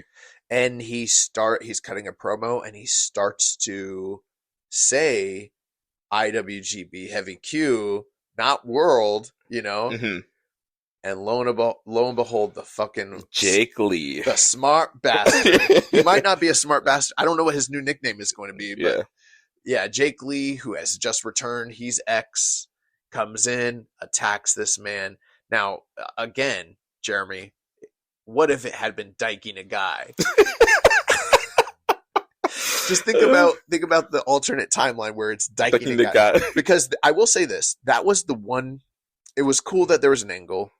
We're building up to the next thing, but people were enthralled with Tsuji winning here. They wanted to continue. They wanted to kind of soak it in. I thought we were going to get like the streamers and stuff, a little something. They wanted the adulation and to have the moment. And similar to when Kenta at Wrestle Kingdom, what was that, 17, 16? 2020? I'm the 2020 Wrestle Kingdom just before pandemic, when Kenta stole the roll call, the golden roll call from sat on that man's chest. Yeah, same thing happened here. I had actually been speculating, what if it was like Gabe Kidd that came out and attacked him and then sat on his chest because of what happened with them in World Tag League and everything. But no, it was Jake Lee here. And one thing we didn't mention during the 10-man tag, the interactions between Jake Lee and Gabe Kidd, super heated because that was his boy. Right, they were in World Tag League 2 years ago together. That was his boy before he got injured, and then he was like, fuck you. But anyways, Jake Lee comes out and kind of steals the moment. If you like that kind of booking, I think some people do. They were digging it. I think I'm fine with the angle. I just think they should have given maybe just a beat more to Tsuji. Yeah, let him breathe in a little bit more, soak it in some more, and then rip it away from him. But it did seem like here's how I would have done it, Jeremy. I would have done the streamers, and then I would have had them start to bring the belt out. The V4. The V4 covered in velvet, and he's cutting the promo. Just build it up a little bit more, and then boom! This man comes from behind him and elbow hits him with a forearm from the back, and then maybe even just like be covered, maybe have a robe on, and then pull back the hood, and you're like, "Fuck, it's Jake Lee again!" and then that's where it's like you steal the unveiling of the V4 because then you do it that way, build it up for Dash.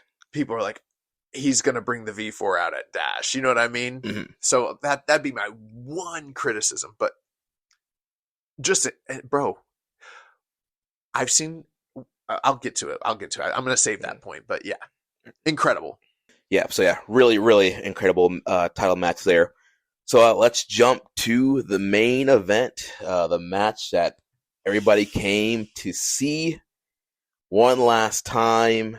Rainmaker Kazuchika Okada versus the Ace Hiroshi Tanahashi.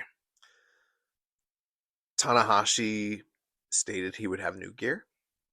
He had new gear first time ever for that gear, but last time ever in a wrestling ring. Okada also brought out some new gear.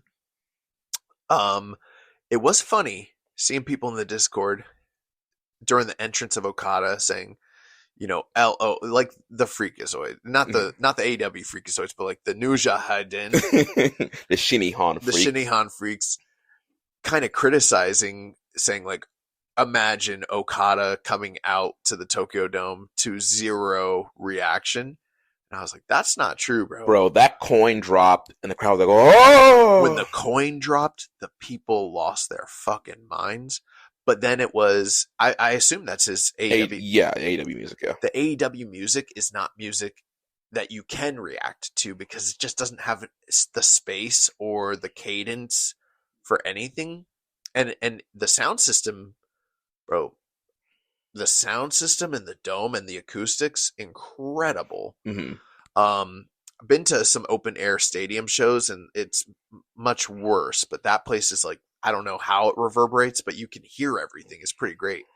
But yeah, also he's a heel, and I don't think his music is intended to get a babyface reaction out of people. That's just a little tidbit. But I don't think I really even truly completely remember Tanahashi's entrance, because that's when I didn't boo-hoo cry at all. I didn't. I thought I might. And I didn't. I actually had heavier tears, believe it or not, just sitting in Corkin Hall for the first time on 1-3. Yeah. But I was watching the match through misty eyes almost consistently. Like, the kind of thing where, like, when I'm at the movies and there's a really sad scene and I don't want to cry. So you're just holding them right there. Yeah, I was holding the tears right there. And so it's like, I don't think the moment had even really sunk in totally for me. So do you remember the entrance? Because I don't even fucking remember. Yeah, I mean, there wasn't really anything super special to it. I mean, it was, we had high energy, new gear came out. No, he came out to Love and Energy. Love and Energy.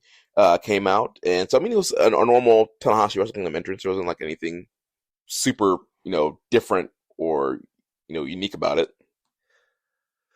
Yes.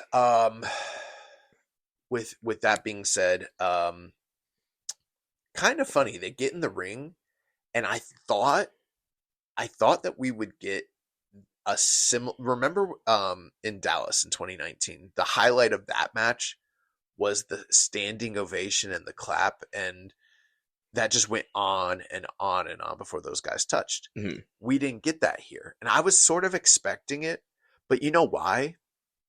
Because when Okada said, "I'm gonna work this match as AEW heel Okada," I thought it was just lip service. It wasn't. This man stayed true. They weren't going to do the Rock Hogan look around. And no, bro. Okada was all business this night. And he was very much. And you know what? I think for a lot of us, we wanted so desperately for Tanahashi's final match to be this emotional tribute. And don't get me wrong, they got there. But they went about it in a different way. Okada played heel so he could babyface as fucking much as possible Tanahashi.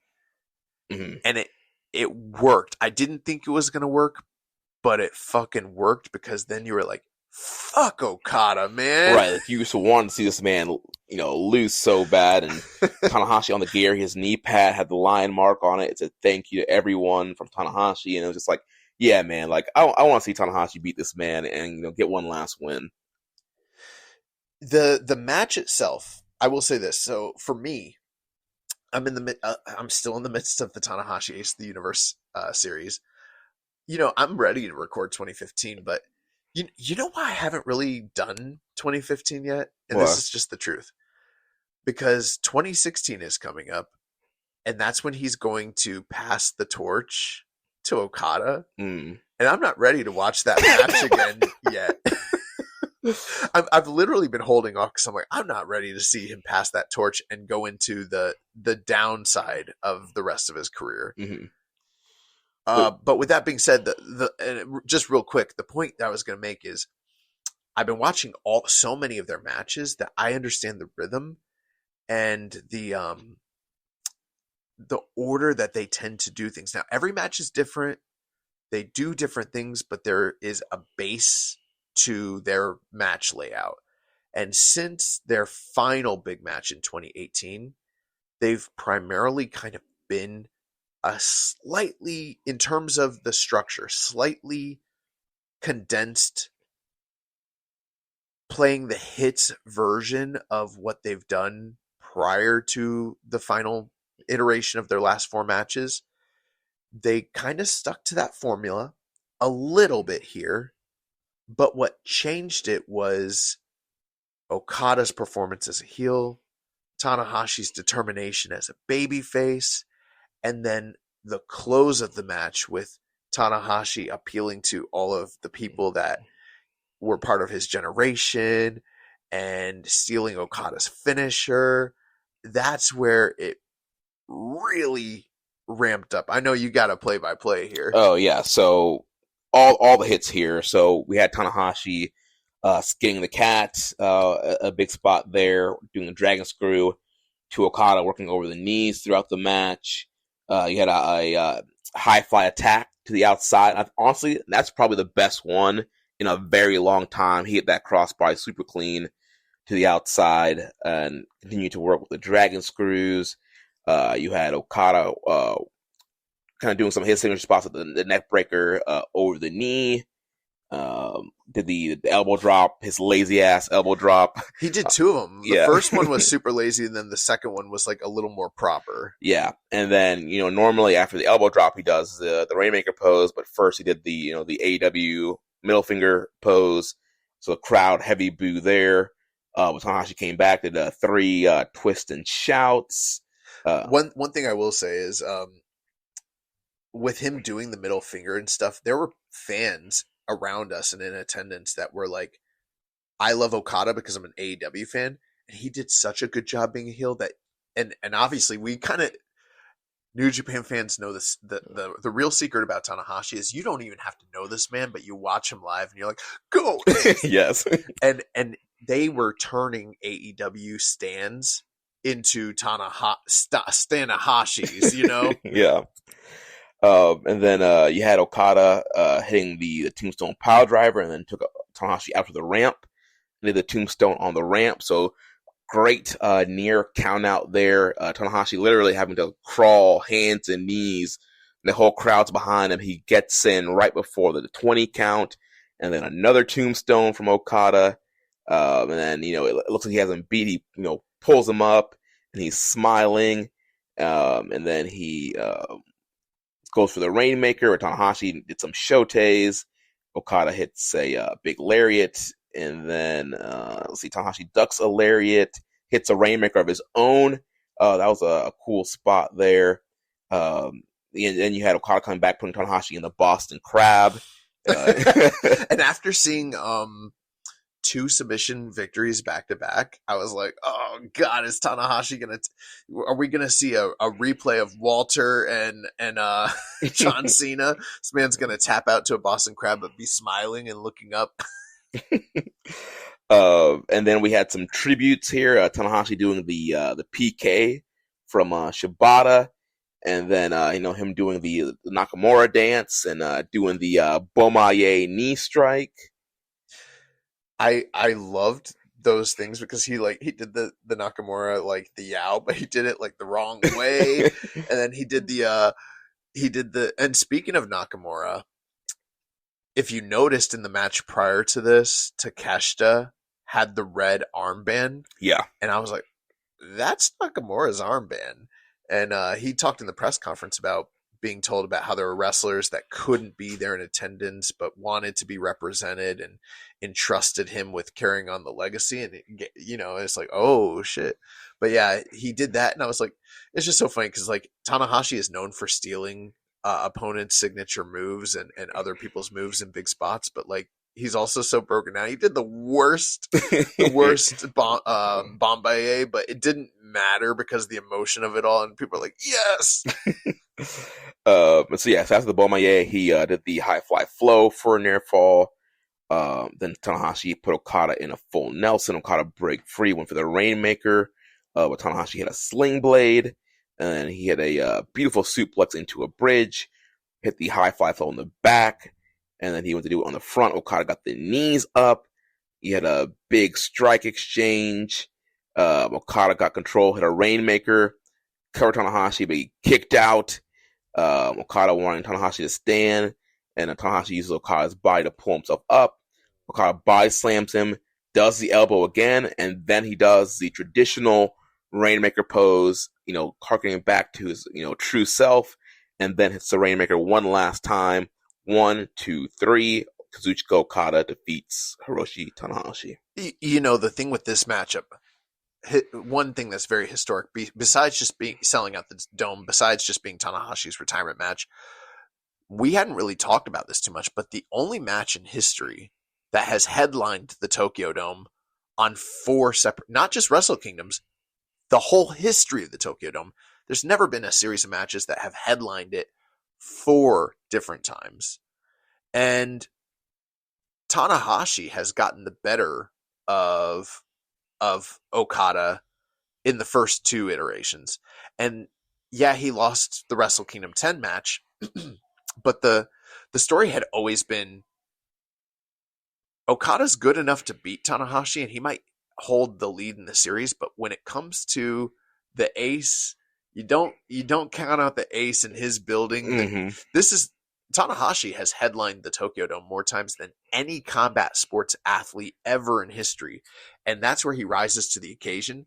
And there was an aspect of believability that's like, Okada really struggles with this guy in this building. And they started to tell that story that, like, as broken down, this wasn't a story of Tanahashi can't compete anymore and he's an old man and he's broken down. The story that they told is, I might not be as good as I once was, but for one night, I'm turning the clock back. I can be as good as I ever was. Yes. And Tanahashi pushed this man to the point where it's like, your heel antics are not gonna fucking work here. You're gonna have to go back and become the Rainmaker. Mhm. And he had to bust out his true persona to finally put this man away, because Tanahashi started hitting him with those high fly flows, started put him in the cloverleaf, and Okada was healing it up so bad. Remember when he was like lifting him up from pins and shit? Yeah. I was like, bro, he's doing this too much. He's gonna lose. Oh man, yeah. So Okada gets a big win here, and I'm reading what he said on the mic. So, he got on the mic and he said, Tanahashi must be tired, but let me just say one thing: thank you. And then he bowed Tanahashi and left, and then we started with the Tanahashi retirement ceremony. We had Switchblade Jay White coming out and giving Tanahashi his flowers. Then we had Will Ospreay coming out, giving him his flowers. And we had the Golden Lovers, Kenny Omega and Kota Ibushi. Then we had Katsuyori Shibata come out in his Ops t-shirt, and they wanted to have one little last fight. So he took his shirt off and they started throwing chops immediately, and then they embraced. That choked me up. I was like, no, God. Then we had great Muta coming out and giving the flowers, and Tatsumi Fujinami. Which you never get to hear Fujinami's real music because of the copyright, laws, but hearing it live in the building, I was like, fuck yeah. Fuji. Yeah, so they're all in the ring, and Muto takes a horrible selfie with him, Tanahashi, and Fujinami. And so they're saying their goodbyes and saying their goodbyes and flowers, and then it seems like Tanahashi's getting ready to cut a promo, and then we hear the New Japan LIJ Naito theme song, and the crowd loses their minds. Honestly, bro, that might have been the singular biggest pop of the entire evening. And this man, we'll talk about it more next week, but this man Naito, we were there for the entrance in Nippon Budokan, and he's broken down like a motherfucker. He looks way worse than he did in New Japan. But these two entrances that we've seen of his, I'm like, bro, he's God in Japan. They love him so much. I don't know why, but they do. They love that man. So yeah, they had the LIJ music that transitioned into his new Los Tranquilos music. And he comes out and he comes first it was, I thought it was him, but it was secretly Bushi. Bushi, yeah. So Bushi's there, then Naito comes out, and Bushi's has the GHC tag team belts, puts it right in front of the camera. Then Naito comes out, and he's got the Los Tranquilos de Japón video and everything. Naito took so fucking long to come out, and then so long to enter the ring. I know it's his gimmick, but it got to the point where I was like, come on, bro. And while I was, but even Tanahashi was like, and then Tanahashi did too. Tanahashi's like, what are you doing, bro? So then Bushi, he spit mist on his flowers, gave him Tanahashi. That was the one thing where it's like, one of these things is not like the right. others. It's like, we saw Jay White, Will Ospreay, Kenny Omega, Kota Ibushi, Great Muta, Tatsumi Fujinami, Bushi, head of all those guys. Yeah, I was like, why? Yeah. That was Naito like being like, all right, you're gonna need to play my new music. You have to put my new graphic up. You're gonna have to let us carry out the GHC tag team titles, and Bushi has to be part of it. And you're gonna let him give you guys flowers. And fucking whatever, bro. I'm so busy. I got a match. Just fucking fine. Bring him. Just whatever. Just do it. Yeah. Little homie. So and then Naito was given a microphone, and so said something to Tanahashi, and then they did the LIJ pose. I know that I read one of the translations, and Tanahashi said to him essentially, the door will always be open for you, for both of you to come back. Well, and I think that door needs to stay closed. the real forbidden door. Yes. But when we say forbidden, we mean don't fucking come. Don't open that. Don't walk through that door. My God, yeah, that man, rough. But yeah, so then we got the air guitar session, and then the 10-bell salute. And then after that, Tanahashi was going around saying bye to everybody. They had him in this cart thing, and he was going around the arena saying bye. That was Young Bucksism. Yeah. From All In. Yeah. Yeah, and you know what is like, we sort of stepped out to the concourse because it's like, okay, everyone's come out, they've said their goodbyes. He is still standing in the fans with, the adulation and all that, but like, bro, we're in the concourse and there's almost nobody out there. Most of the fans, and part of the reason I had to get up is just after that long, I had to stretch my legs, but most of the fans just wanted to stay there and watch him. They wanted to watch him walk through that curtain. They didn't want to leave. But there were a few fans, there was fans in the concourse. Like, I don't want to make it sound like it's totally empty. But then they did a tribute video and High Energy played. Bro. People sprinted back in. They sprinted back into the building. Me and Jeremy were like, what the fuck? They love him so much. Yeah.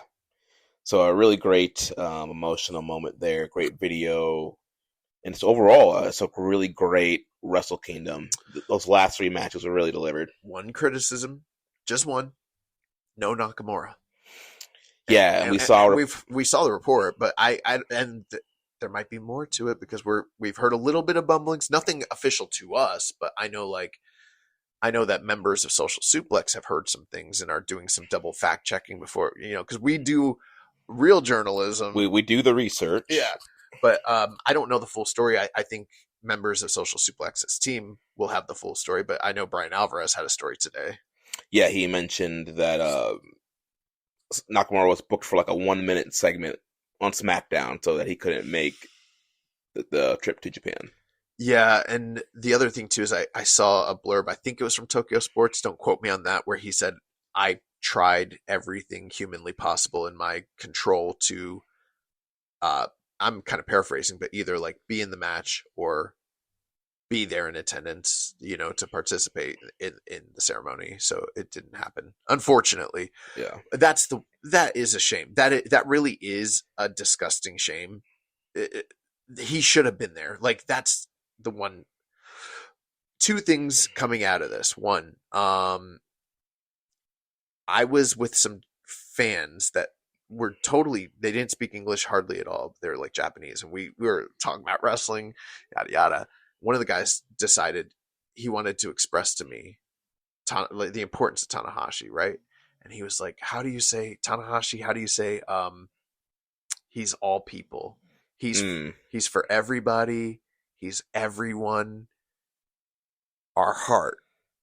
And I was like, I don't totally get, but like, I can infer what you're saying, and I'm like, damn, dog, like that's incredible. And then I saw a post from Kenny talking about him and Ibushi, Tanahashi being the last 3 together backstage after everybody else had drifted off, and the 3 of them like walking down the stairs together, and all 3 of them being so banged up and in bad shape. And he's like, we're all hobbling down the stairs together, and he's like, and typically that's not cool. It's not, it's a little embarrassing in front of fans to be broken down, but he's like, with us old foes, old warriors who are now comrades and, have shared in this trip together, to wear it with as a badge of honor and pride that we gave it all, and to walk down those stairs out of the building together, arm in arm. He was like, it's really something special. Mm-hmm. Yeah, it's a great, emotional moment. And you cried all, Jeremy? No, I'm not a crier, but just great stuff. Great Tokyo Dome. Great send off for Tanahashi. Just amazing. That's the Dome. The experience of being in the Tokyo Dome is. Oh, there's one thing I wanted to say about that match. My favorite part of the whole night and my favorite part of the match was towards the tail end, they started doing the forearm strike exchange, and the crowd going pin drop silent. But every time there's a strike, ooh, and then the other guys throws his ooh. I've never experienced anything quite like that in a wrestling environment in my whole life. Yeah, dude. It was that whole atmosphere, the whole show was just, yeah, great. I feel like with Dash, for the most part, we can kind of just speed run through the results, but there were story elements being established throughout the night. Yeah. So New Year's Dash, Ota Award, General Gymnasium. The birthplace of New Japan Pro Wrestling. Back in 1972. So the show opened up, we had Yuya Uemura, Shota Umino, and Katsuya Murashima taking on Taichi, Tomohiro Ishii, and Satoshi Kojima. So Taichi, Ishii, and Kojima got the win here, and it seems like they were building up heat between specifically Umino and Ishii, and we would see that play out later on in the night. And the only two things I'll say about this match: Murashima was made to look like $1 million. They let him hit new moves that he's never hit before. I thought he was going on excursion when it was all said and done. And the second thing is that this was, until the final two matches, I thought the best match of the night. Yeah. Very fun. So yeah, good stuff there. And then we had Konosuke Takeshita and our good friend Rocky Romero defeating ELP and Shomakato in 8 minutes and 43 seconds. So seems like they are building up a TV title match between Takeshita and ELP. We saw them have a series of great matches last year. So it seems like that's going to be coming up possibly for the New Beginning tour. Then after that, we had... We do have to say, you could probably see it on the cameras, Rocky broke character a little bit. Yeah. Like, once he saw us, he was like, oh, shit, he came over. That was cool. Yeah, and then the lady sitting in front of us was like, you friend with Rocky? She's like, you're friends with Rocky? And we were like, kind of, yes. And she's like, wow. She was so, she was amazed. Yeah. Then after that, 6-man tag action, Bishamon and Bolton Oleg defeat Sonata, Kanemaru, and Yujiro. Sonata came out with a guitar. The light up LED screen said, goodbye, New Japan. See you next time. See you next fucking time. I did see some speculation where people were like, maybe it's not his last time. Maybe it was more related to Tanahashi, like, exiting. But to me, that doesn't make sense. This just happened last night. We came home, we went to sleep. We have not asked around about this. So I don't know if he's done or if this is just a negotiating ploy with his contract because it's time to negotiate. Yeah. I don't know, but it could be his last time, apparently. Could be the third member of Los Tranquilos. They're just going to slowly reform LIJ and Noah. So besides that, Bolton Oleg picked up the win here. So it seems like they're kind of sticking Bolton and Bishamon together. So maybe they will challenge for the 6-man titles down the line. Then after that, we had United Empire, Andrade El Idolo, Francesco Akira, and Jacob Austin Young defeating Clark Connors, Gabe Kidd, and Hiromu Takahashi. And so the big thing here, they're building up heat between Andrade and Gabe Kidd. And post-match, Gabe Kidd challenged Andrade to a match, I believe, New Beginning in Osaka. The winner gets a global title shot. Yeah, a big pull apart post-match between them. Then they did a big promo segment it was pretty cool, the visual with like Gabe in the ring, Andrade El Idolo over the guardrail by the like timekeeper's table and standing on a chair and them face to face. Some fans that we're speaking to kind of speculated on this, and this is kind of what I didn't hear it was a number one contendership match. I thought that they were saying for the global title. So I immediately assumed that Tsuji was relinquishing the belt, and they were. Well, Gabe was like, Tsuji's my dog, but I want my global title back. And then he was pointing out, you were El Sombra, you were the IC champ at one point. Right. I'm former global champ, like. Right. Yeah. But I took it as, I heard all that, but I still took it as like, okay, he's relinquished the title. That has not happened, but it feels like, right, just in the kayfabe of it all, this is the issue we ran into last time when they had the the dual champion, the double gold dash was, like when Kota Ibushi challenged for the white belt, it's like, why are you challenging for the white belt? This guy's the world champion. And if you're one of the top guys, if you beat him, then what? You've won the white belt, but it makes no sense. Mm-hmm. That being said, you can apply the same logic here. I firmly believe with the IWGP, we're going to get to it, with the heavyweight title coming back, I bet you that it's not announced now, but they will probably have Tsuji relinquish the global title and make this match the global title match for the vacant global title at that point. I bet you that's where they're going. Yeah, so we'll have to see how that all develops. Then after that, Francesco Akira. Actually, no, that was later on in the show, his angle. So after that, we had an 8-man tag: Aaron Wolf, Master Wato, Toriano, and Yo. They defeat Dick Togo, Don Fale, Evil, and Ren Narita. And post-match, Narita lays out Aaron Wolf, holds up the Never title. So it looks like that's the next program we're getting there. Wolf was almost not in the match whatsoever. So he's probably first, bro. I can tell you right now, I've never wrestled on the level that he did, but I remember after my first real match, I was hurting so bad, and I only went like 4 or 5 minutes. He went like 12 plus and got put through tables and shit. So he was probably banged up, but yeah, it looks like we got him and Narita. Yeah. And then after that, another 8-man tag: United Empire, Callum Newman, Great O'Khan, Hanare, and Jake Lee. They defeat Dave Finlay, Drill Maloney, Shingo Takagi, and Yota Tsuji.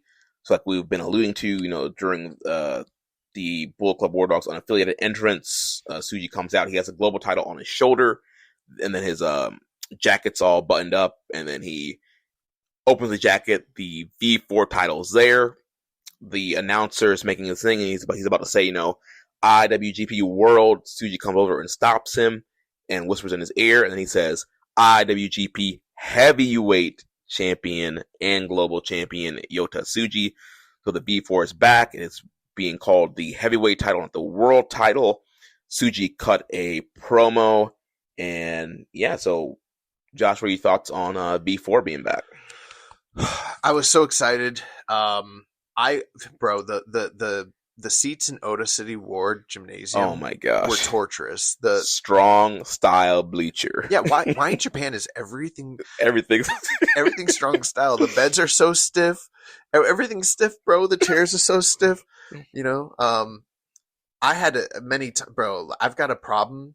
All right, it's called no bacticus. Okay, I got almost no cushion in my ass. My wife makes fun of me for it. And so it's like bone on wood when I'm sitting, and it's torturous, bro. So several times I had to get up and stretch my legs and kind of actually literally stretch and get a reprieve. So I was up at the top of the gym when he brought out the V4. I thought that was really cool. They're calling it the heavyweight title.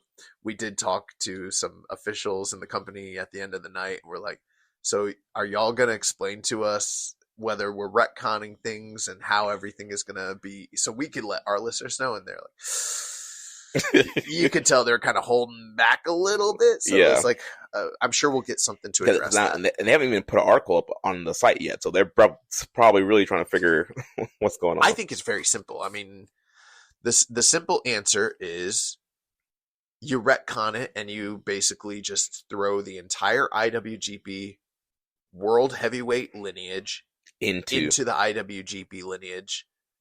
I understand it was unified with the IC title, but that you just cut off the IC title at that point. That's all you do. Right, yeah. You end the IC lineage, and then you keep the heavyweight title lineage going, and then we can get our roll call video back and put the champions in order. I think we're at the point, too, where you can literally interchange the term heavyweight and world heavyweight for that belt, and it doesn't really matter. Yeah. We didn't think he was bringing back the V4. I know some people are like, he's bringing back the V4, and we're like, he's bringing back the lineage. Motherfucker brought back both. Yeah, and there was somebody in our Discord, I was like, because I was joking about him, bringing the V4 back. Oh, he's going to lose. And he's like, he didn't say he was bringing back the V4. He's just bringing back the... I'm like... Well, at first he didn't, though.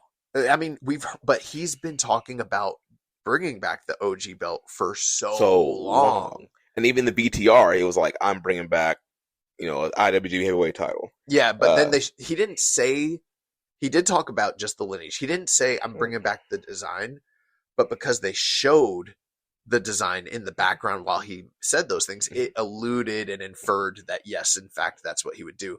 I didn't know if it was really going to happen. So it was really cool to see it happen. Yeah. So B4 is back. We'll have to find out what that means for lineage. But United Empire gets the win here as they build up Jake Lee being the first challenger for Tsuji. And then Callum Newman post-match cuts a promo. I loved his promo. On Dave Finlay, talking about, I'm tired of being disrespected by you. I've spent my whole year rebuilding this faction, putting on my shoulders. And so if you want to, prove stuff, let's pick a date, pick a time. And He so said, I swear to God, you pick a date, you pick a time. I'm going to show you. Yeah. It reminded me of like when Muhammad Ali would be like, I'm going to show you how great I am. So that's going to be another program coming up. And it seemed like we're probably going to get Okan and Hanare versus the War Dragons at some point, too. Yeah, the War Dragons are a thing, and Okan and Hanare back together. Bro, we got a tag team division. That's going to be sick. And then after they, War Dogs and Unaffiliated left, Will Ospreay's music hits, and he comes to the ring, huge pop, huge ovation, and gets on the mic, and he's talking about, I'm sorry, I came to apologize, I didn't realize me leaving was going to crumble the United Empire, and I want to come back and support you. And he's like, my neck is still healing, and, once I'm healed, I have some business to finish in AEW, and then I'm coming back to New Japan. I'm coming to support you, Callum, and the United Empire, and we're going to do this thing together, yada, yada, yada. And then they, he's shaking everybody's hands. They throw the crowns up, and then Callum picked the chair up, and he's about to hit Ospreay with the chair, but Hanare stops him. And so we've built some tension up now for a future Will Ospreay Callum Newman match. Well, we've wanted returns and excitement for New Year's Dash for quite a while now. They delivered. Part of me, I wasn't super excited about the idea of Will coming out at first when it first happened, because I'm like, he's still injured, so it's not like they can do an immediate payoff to a program. The last time he was in the company, he was like, I swear to God, I promise this isn't the last you've seen of me, but it's been years now. So he finally comes out. So, you got to give it the benefit of the doubt, see where they're going. I don't know that I thought overall the segment was effective. I don't know if I loved the idea that Callum Newman was just on the mic, sounded really great. But then you got Ospreay being like, I've watched you since you're 16. You're my little brother. But Callum's just kind of sat there and kind of getting outshone a little bit and getting like little homied right after looking like a star. I don't know if I love that part of it, but it's probably to set up whatever's going to happen next. So that was fine. And then, the real allure of this, like you mentioned, was he stands up, they embrace. Callum's embrace kind of half-hearted, giving him the hug like a teenager who's hugging his parent that doesn't really want to. They're kind of over that phase. Yeah. But I thought the way Will stated this stuff was very misleading a little bit. I'm not trying to be too nitpicky, but we talked to New Japan fans who they misunderstood what he was saying, because the way he said it was like, hey, right now I'm not ready to go. I got this neck problem. But I want to come back. I want to unify the Empire again, which they're already fucking unified. Right. They're new. They're rebuilt already. Yeah. They were rebuilt. And then he came in, and honestly, he disrupted everything by doing this. But then the way he stated it was, I still got business to attend to in AEW, but when I'm finished there, I will be back. And he just left it like, I'm back, period.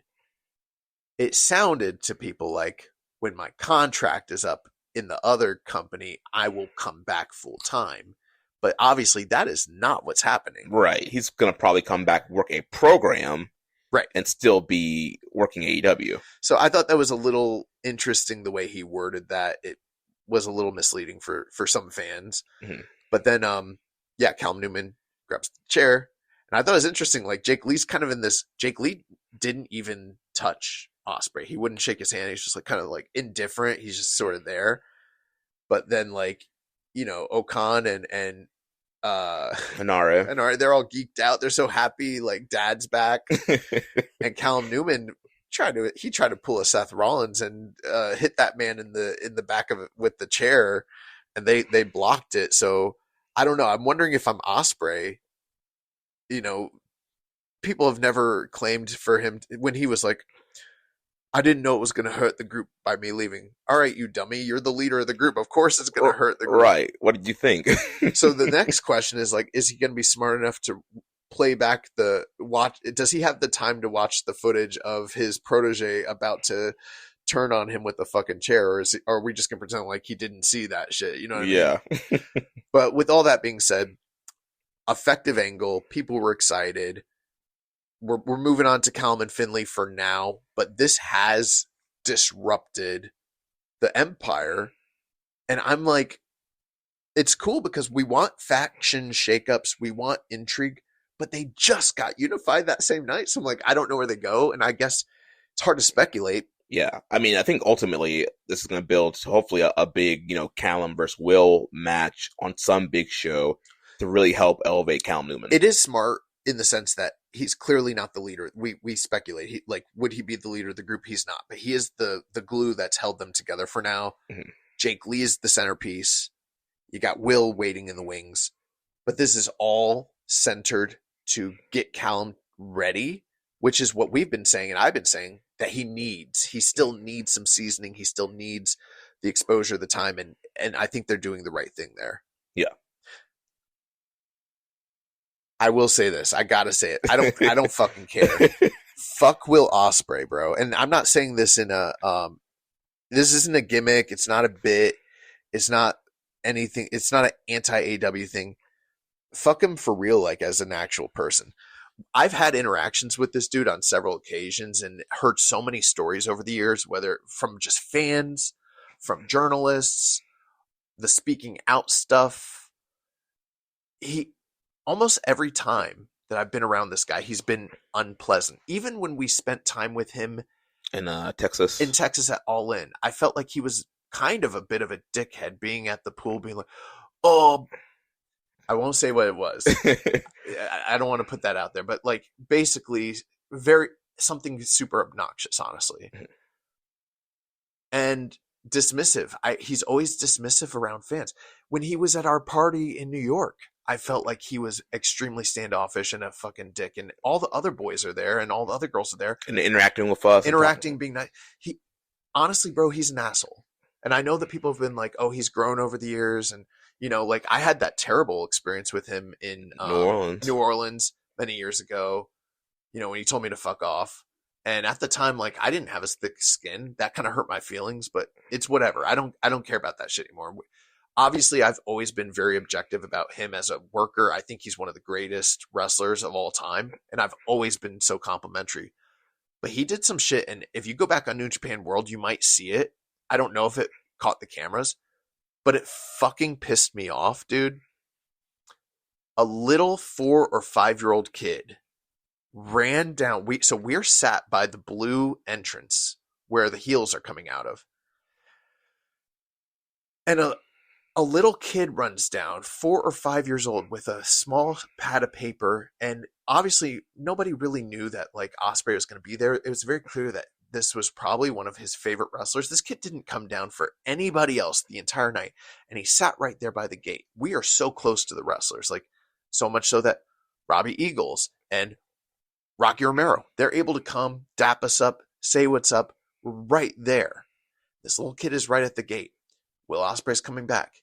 He's isolated. There's no one around him. He's in babyface mode. A good guy. The way he came out was totally babyface promo. He's a good guy in AEW. Little kid is standing there waving his pad. He just wants attention from Will Ospreay. Few feet away. I shout out, I don't care. I don't want anything to do with Will. I'm not a mark. We saw him the other night. At Perry Lunch or Pepper Lunch, yeah. Yeah, and I didn't go out of my way to go, say what's up to the dude or shake his hand or whatever the fuck, because I'm not a fucking mark like that. I don't give a fuck. But I call out to him. I'm like, Will! And he looks over, and the little kid is holding his pad. He could reach his hand out and touch the kid if he wanted to. And I'm pointing down at the kid, and he looks at him, and he shook his head, and just said no and fucking turned around. This is not you at the airport at 4 a.m. with people with their merch trying to flag you down. This is not you at a restaurant. Side of the street. Yeah, it's not you living your life out and about. I understand that they had a meet and greet and they were paying exorbitant amounts of money for you to sign their shit and pretend like you like them and are their friend. This is a 4 or 5-year-old kid who just wants, bro, even if he didn't sign the autograph, all he had to do is give him a fist bump or slap his hand. And he literally looked over, and it wasn't something where he like kind of half didn't acknowledge it. He looked at the kid. He looked me in the eyes. He's right there. And he shook his head no and bolted and went through the curtains. He is a piece of shit. He's a fucking bad person, bro. I don't give a fuck. I will always still compliment him on his work, and you know, the kayfabe is the kayfabe. But like, dude, be a better human fucking being. It's a little kid. Yeah, and for me, I'm just like, yeah. I mean, we hear stories about Ospreay, and we see how he is. We've had several interactions, been around him in person several times. So if I had seen him, if post show, if I'd seen him, I was gonna say shit to him because that's so fucked up. I remember when I was a little kid going to stuff, and like I remember interacting with guys like Hulk Hogan and The Big Show and Macho Man Randy Savage, Mr. T, you know, and just getting a small interaction, just a handshake or whatever. Like those are your heroes, bro. Mm-hmm. That kid was bro, when he turned around, his face, I saw his face. Dejected. He was so fucking sad. That's not right, dude. That's not right at all. Fuck that guy. Well, let's jump to the last two matches here. We had the IWGP Junior Heavyweight 4-Way Tag Team Title match. New champs, our good friend Robbie Eagles and Kosei Fujita, the Ichiban Sweet Boys. They defeat Robbie X Ishimori, Doki and Sho, and Despi and Kukai to become the new Junior Tag Team Champion. So, you know, this was your traditional 4-way that normally would have opened a Wrestle Kingdom, but we got it here, and went 7 minutes, 20 seconds. Fun, high pace, high energy match. They're doing their flips, interference, and all that stuff. And you had Ichiban Sweet Boys picking up the win. Really, really fun match. An extension of what they did the night before. So excited for the Sweet Boys to win the titles back because they, ever since that period 2 years ago where we had like the big 4 tag teams and that sort of died down, they have been the best team in the junior division, and so getting the title back on them is vital. We were advocating for Fujita to win that number 1 contendership match. They didn't go that way, but belting him up here, especially with Robbie, kind of makes it adds a little bit more sense to where they're going. Like, yeah, they're not pushing him for the junior heavyweight title, but we're going to push them. Go back with Sweet Boys. Yeah, so I like that. Yep, so we'll see where they go there. Post-match, we did have Francesco Akira came back out. He attacked Ishimori, and then Hiromu ran out and made a save. So it seems like we're probably going to get an Akira Ishimori match that will then build to an Akira Hiromu match. And it's very much an extension of United Empire versus unaffiliated War Dogs. They have a new name, but we're not there yet. Yeah. Well, I guess we can mention it now because it happened post-match. So backstage comments, Tsuji, based off translation, says, you know, the alliance between War Dogs and unaffiliated has ended. We are now a single unit. We are the Unbound Company. And we haven't seen the promo, but we saw photos, and you could see David Finlay sulking off in the back, and it didn't. That's interesting because it's like they're positioning Tsuji as the centerpiece. He's got the world title. Obviously, David Finlay was like the guy who like had to shake his hand, kind of broker the deal, give the go ahead and okay for the quote unquote Bullet Club, quote unquote War Dogs to do this thing. And now he's kind of taking a back seat. I still think that this is a tenuous. I'm sure that the new group is called what? Unbound Company. I think Unbound Company will continue, but don't be surprised to see guys in the group now start to go, especially David Finlay in particular. I think he will leave the group. Either that or he's going to have to fucking fall in line, you know? And that's some Sonata-ism, you know? Yeah. So I guess we'll see what they do there. I mean, they're still pumping out a bunch of new War Dogs merch, and maybe there'll be like a sub-unit within the Unbound company. There was. We haven't even looked, bro. We saw it moments before we went on the air, and I don't even know if there's validity to it. But there was someone online that says that Observer reported. I know that Sarah from Trish and Sarah, she had commented and said, if this is true, I didn't see Observer report it this morning. So again, don't know the truth, but there's a rumor out there. Maybe it will be validified after the show that WWE has, or TKO has offered an exorbitant amount of money for the name, music, copyright, everything, all the IP related to Bullet Club. They want to buy it. And I say, you already got, if you're New Japan, you got all the juice worth squeezing out of that fruit. Mm-hmm. No reason to, if they're going to give you the bag for that shit, good riddance. They might turn around and do something with it and make a ton of money, but you were never going to do anything more beyond in Japan. This. Yeah, it's done. You've done everything you can with it. If they're going to give you a shit ton of money, who knows what that might look like? Let them have it. Yeah. But the fact that these two groups are together now, it's done. Bullet Club is done, regardless of whether that story is true or not. Yeah. And something that we heard from one of our sources is that the Japanese audience really loved this unaffiliated War Dogs coming together and these team ups. So yeah, I'm guessing that's the direction yet, based off kind of the crowd reaction and how well it's been received. It's not necessarily Gato's most traditional booking, and it's not necessarily the most Shinihan sort of thing. It does remind me of the kind of mishmash teams that you see sort of form in other promotions like Stardom or Noah or All Japan, you know, kind of like a, you know, Havoc. Like you're looking at the guys and you're like, this doesn't make sense to me, but it's getting over and the fans love it. Similar thing here. But we've been talking about, at least with that all being said, is like we have gotten rid of the ghosts of LIJ and Bullet Club and created something new, which is what we've wanted for so long. So that's great. Yeah. So we'll see how that continues to develop. And then main event, IWGP Heavyweight Tag Team Title match. The champions, the Knockout Brothers, Oscar and Yuto Ice. They defeat Oiwa and Zack Sabre Jr. in 26 minutes and 22 seconds in just a really awesome main event. Yeah, really, really fantastic.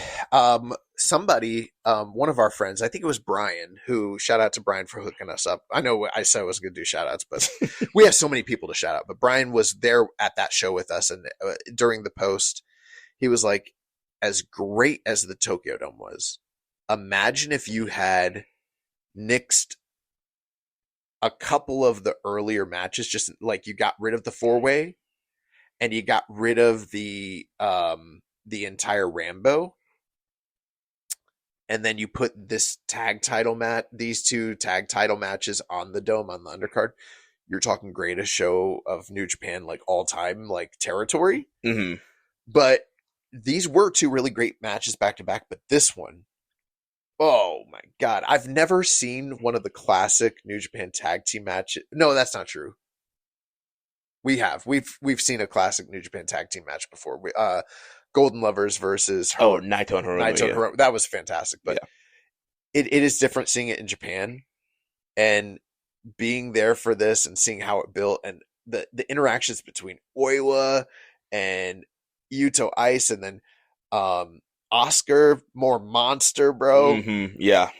And Zach, bro, this was chef's kiss. And that crowd loved Oiwa. Like, I can see something big coming for him. Like, they were definitely behind him and want to see him get the win. But they're also behind Yuto Ice. And, man, Yuto continues to impress. Super confident. Dude, his striking, he was killing Zach with them slaps to the face. Really great near falls down the stretch. It seemed like so many times that Zach and Oiwa were going to get the win and become new champs, but the last second you would have Oscar coming in and making a save, Yuto coming in and making a save, and really good back and forth. And then towards the end, you had Yuto doing the Yuto and Oscar doing the KOB tombstone kick combo to get the win and retain the championships. Yeah, and people, especially with the reports that had been out there.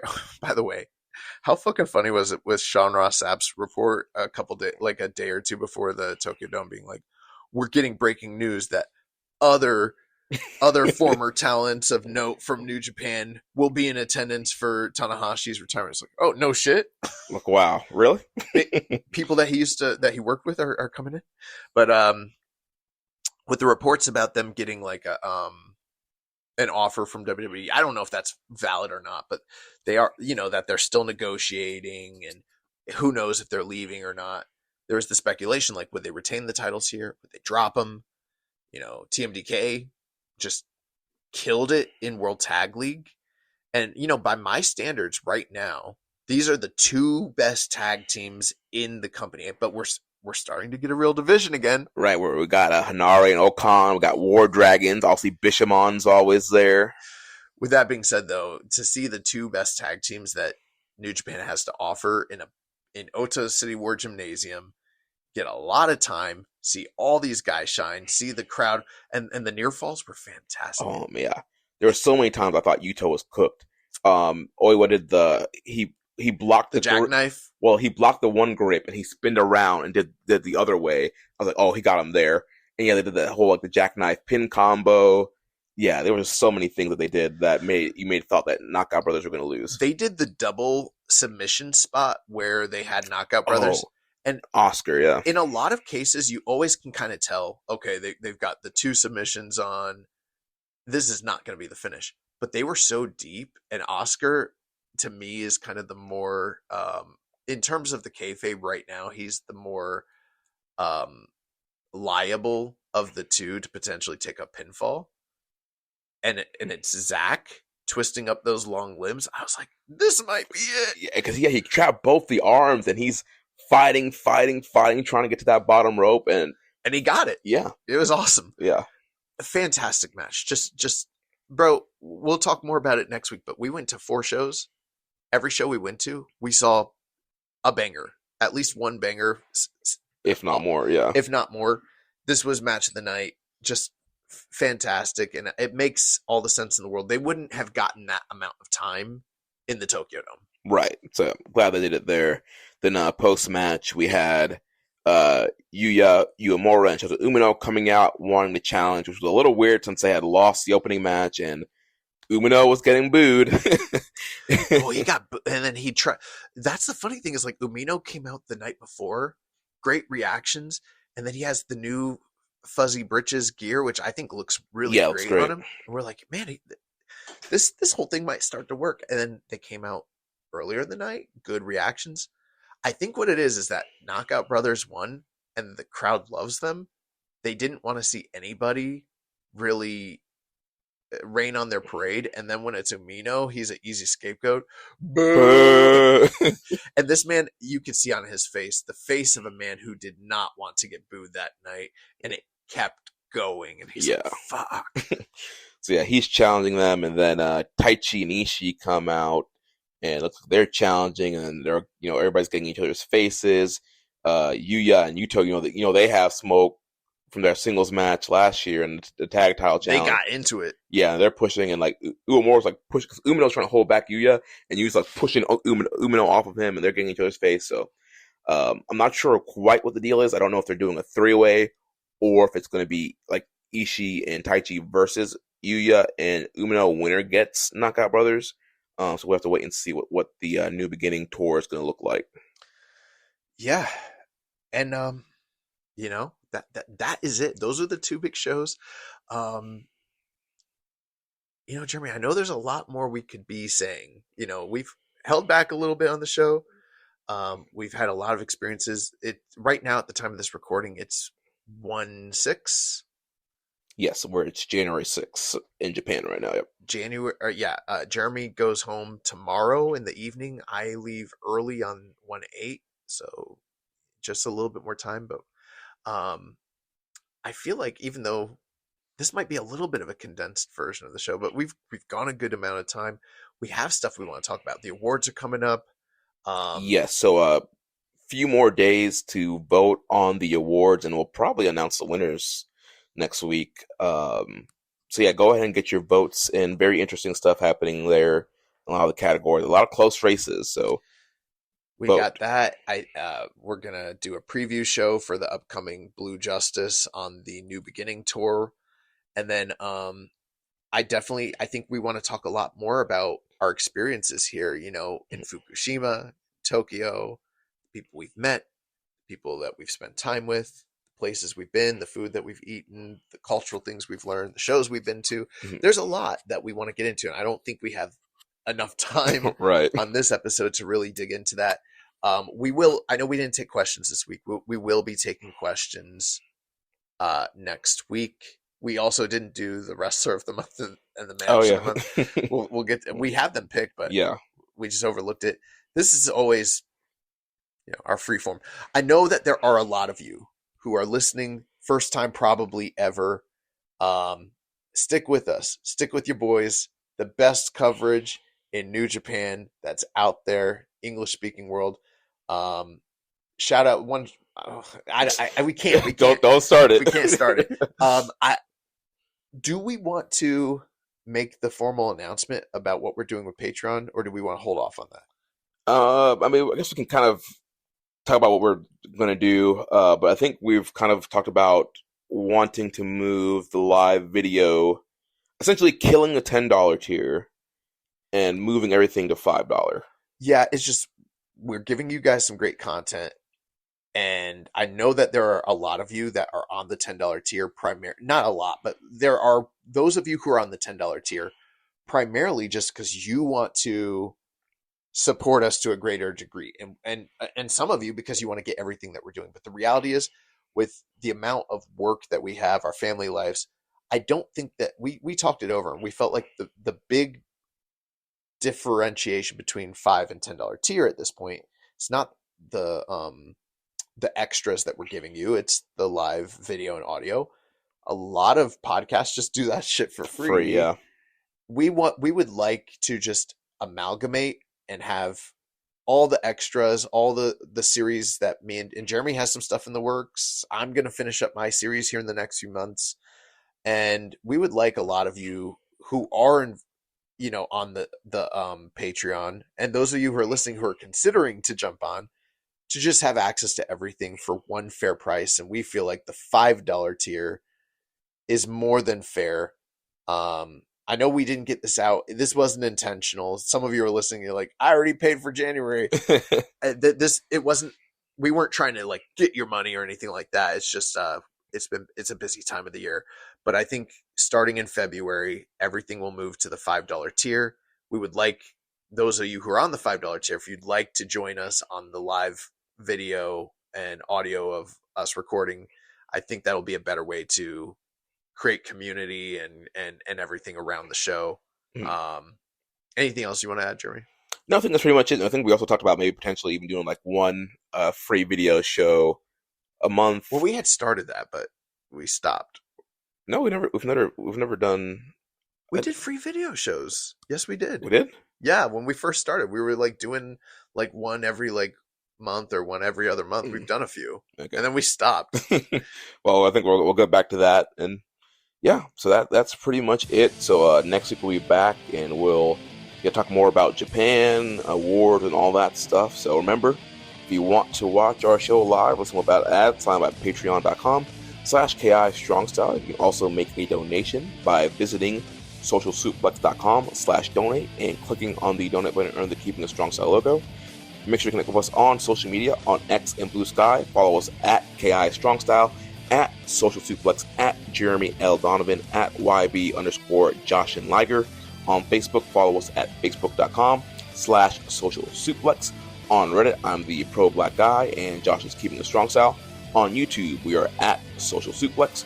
Join our Social Suplex Discord server to interact with us and other wrestling fans. You can email me, Jeremy, at socialsuplex.com, and check out all those shows that we have here on the Social Suplex Podcast Network.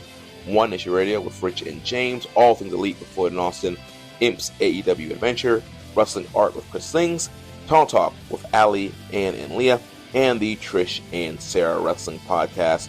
Don't forget to subscribe and leave a rating and review, and we will catch you next week on Keeping It Strong Style, the ace of podcasts. Ichiban. Thank you for listening to Keepin' It Strong Style. We'll see you next time.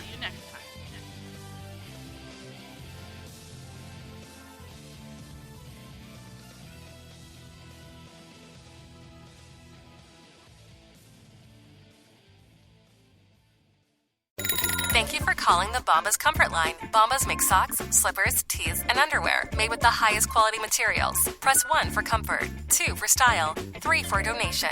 You chose style. Bombas has styles for whatever you enjoy. You can run in Bombas, lounge in Bombas, dress them up, dress them down, but always give back in Bombas. Because with every item purchased, another is donated. Bombas, comfort worth calling for. Go to bombas.com/audio and use code AUDIO for 20% off your first purchase. That's BOMBAS.com and use code AUDIO.